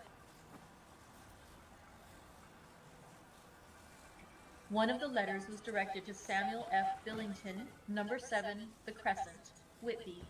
Another to Herr Leutner, Varna. The third was to Coutts and Company, London, and the fourth to Herren Klopstock and Billroth, bankers, Budapest. The second and fourth were unsealed. I was just about to look at them when I saw the door handle move. I sank back in my seat, having just had time to replace the letters as they had been, and to resume my book before the Count, holding still another letter in his hand, entered the room. He took up the letters on the table and stamped them carefully, and then turning to me said, "I trust you will forgive me, but I have much work to do in private this evening. You will, I hope, find all things as you wish." As at the door he turned, and after a moment's pause said, "Let me advise you, my dear young friend, nay, let me warn you with all seriousness, that should you leave these rooms, you will not by any chance go to sleep in any other part of the castle. It is old and has many memories, and there are bad dreams for those who sleep unwisely. Be warned." Should sleep now or ever overcome you, or be like to do, then haste to your own chamber, or to these rooms, for your rest will then be safe. But if you be not careful in this respect, then... He finished his speech in a gruesome way, for he motioned with his hands as if he were washing them. I quite understood. My only doubt was as to whether any dream could be more terrible than the unnatural, horrible net of gloom and mystery which seemed closing around me. Later. I endorsed the last words written, but this time there is no doubt in question. I shall not fear to sleep in any place where he is not. I have placed the crucifix over the head of my bed. I imagine that my rest is thus freer from dreams, and there it shall remain. When he left me, I went to my room. After a little while, not hearing any sound, I came out and went up the stone stair to where I could look out towards the south. There was some sense of freedom in the vast expanse, inaccessible though it was to me as compared with the narrow darkness of the courtyard. Looking out on this, I felt that I was indeed in prison, and I seemed to want a breath of fresh air, though it were of the night. I am beginning to feel this nocturnal existence tell on me. It is destroying my nerve. I start in my own shadow, and am full of all sorts of horrible imaginings. God knows that there is ground for my terrible fear in this accursed place. I looked out over the beautiful expanse, bathed in soft yellow moonlight till it was almost as light as day. In the soft light, the distant hills became melted, and the shadows in the valleys and gorges of velvety blackness. The mere beauty seemed to cheer me. There was peace and comfort in every breath I drew. As I leaned from the window, my eye was caught by something moving a story below me, and somewhat to my left, where I imagined, from the order of the rooms, that the windows of the Count's own room would look out. The window at which I stood was tall and deep, stone-mullioned, and though weather-worn, was still complete. But it was evidently many a day since the case had been there. I drew back behind the stonework and looked carefully out. What I saw was the Count's head coming out from the window. I did not see the face, but I knew the man by the neck and the movement of his back and arms. In any case, I could not mistake the hands, which I had had so many opportunities of studying. I was at first interested and somewhat amused, for it is wonderful how small a matter will interest and amuse a man when he is a prisoner. But my very feelings changed to repulsion and terror when I saw the whole man slowly emerge from the window and begin to crawl down the castle wall over the dreadful abyss, face down, with his cloak spreading out around him like great wings. At first I could not believe my eyes. I thought it was some trick of the moonlight, some weird effect of shadow. But I kept looking, and it could be no delusion. I saw the fingers and toes grasp the corners of the stones, worn clear of the mortar by the stress of years, and by thus using every projection and inequality, move downwards with considerable speed, just as a lizard moves along a wall. What manner of man is this? Or what manner of creature is it in the semblance of man? I feel the dread of this horrible place overpowering me. I am in fear, in awful fear, and there is no escape for me. I am encompassed about with terrors that I dare not think of.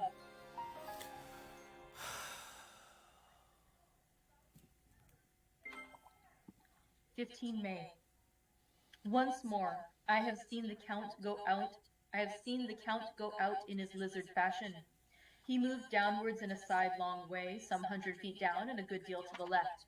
He vanished into some hole or window. When his head had disappeared, I leaned out to try and see more, but without avail. The distance was too great to allow a proper angle of sight.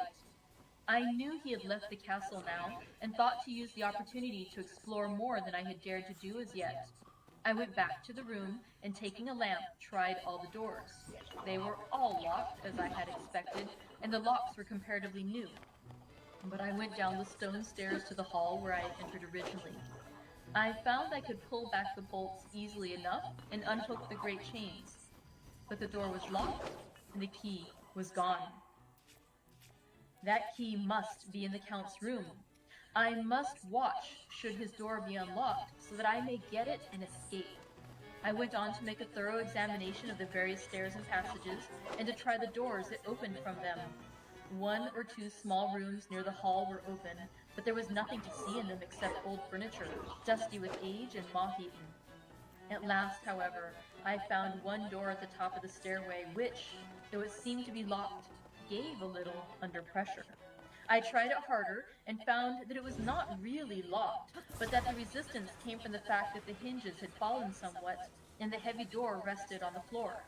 Here was an opportunity which I might not have again, so I exerted myself and with many efforts forced it back so that I could enter. I was now in a wing of the castle further to the right than the rooms I knew and a story lower down. From the windows I could see that the suite of rooms lay along to the south of the castle, the windows of the end room looking out both west and south. On the latter side, as well as to the former, there was a great precipice. The castle was built on the corner of a great rock, so that on three sides it was quite impregnable, and great windows were placed here where sling or bow or culverin could not reach, and consequently light and comfort, impossible to a position which had to be guarded, were secured. To the west was a great valley, and then, rising far away, great jagged mountain fastnesses, rising peak on peak, the sheer rocks studded with mountain ash and thorn, whose roots clung in cracks and crevices and crannies of the stone. This was evidently the portion of the castle occupied by the ladies in bygone days, for the furniture had more air of comfort than any I had seen. The windows were curtainless, and the yellow moonlight, flooding in through the diamond panes, enabled one to see even colors, whilst it softened the wealth of dust which lay over all and disguised in some measure the ravages of time and the moth. My lamp seemed to be of little effect in the brilliant moonlight, but I was glad to have it with me, for there was a dread loneliness in the place which chilled my heart and made my nerves tremble. Still, it was better than living alone in the rooms which I had come to hate from the presence of the Count, and after trying a little to school my nerves, I found a soft quietude come over me. Here I am, sitting at a little oak table, where in old times possibly some fair lady sat to pen, with much thought and many blushes, her ill-spelt love letter, and writing in my diary in shorthand all that has happened since I closed it last. It is 19th century up to date with a vengeance, and yet, unless my senses deceive me, the old centuries had, and have, powers of their own which mere modernity cannot kill.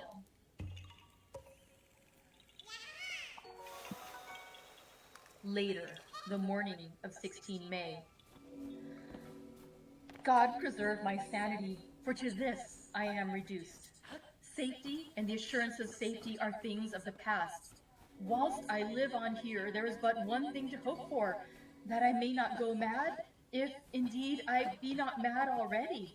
If I be sane, then surely it is maddening to think that of all the foul things that lurk in this hateful place, the Count is the least dreadful to me, that to him alone I can look for safety, even though this be only whilst I can serve his purpose? Great God, merciful God, let me be calm, for out of that way lies madness indeed. I begin to get new lights on certain things which have puzzled me.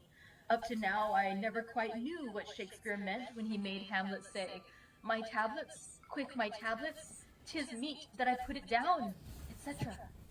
For now, feeling as though my own brain Begin were by simply unhinged, listening, or as if the slow shock down, see had just come how which must peaceful end today in its can be. undoing. For I technical turn to reasons, my I'm gonna diary end for part repose. one there, The and I'm habit of coming entering back after accurately the popcorn. must help to soothe me. Catch The you Count's guys on mysterious the flip warning side in a frightened few me at the minutes. time. It frightens me more now when I think of it, for in the future he has a fearful hold upon me. I shall fear to doubt what ye may say.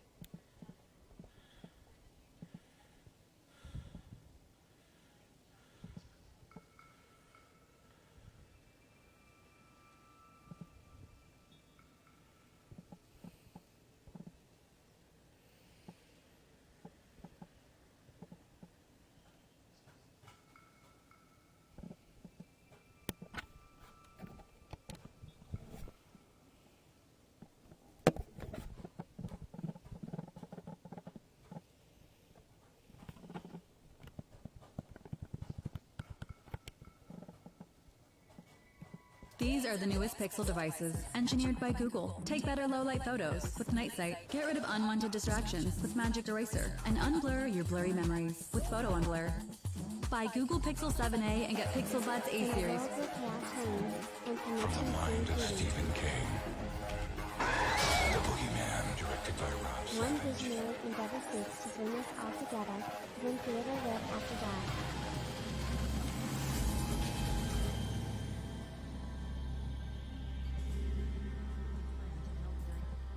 Discussing the merits of their favorite poets and dreaming of the possibility of winning a grand prize.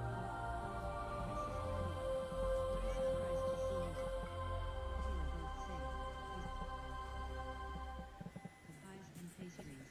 There were also games and activities for the children, including a sack race and guess the weight of the pumpkin contest.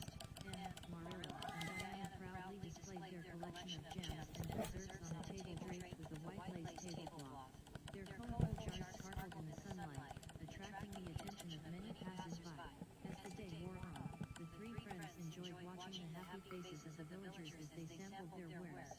They received countless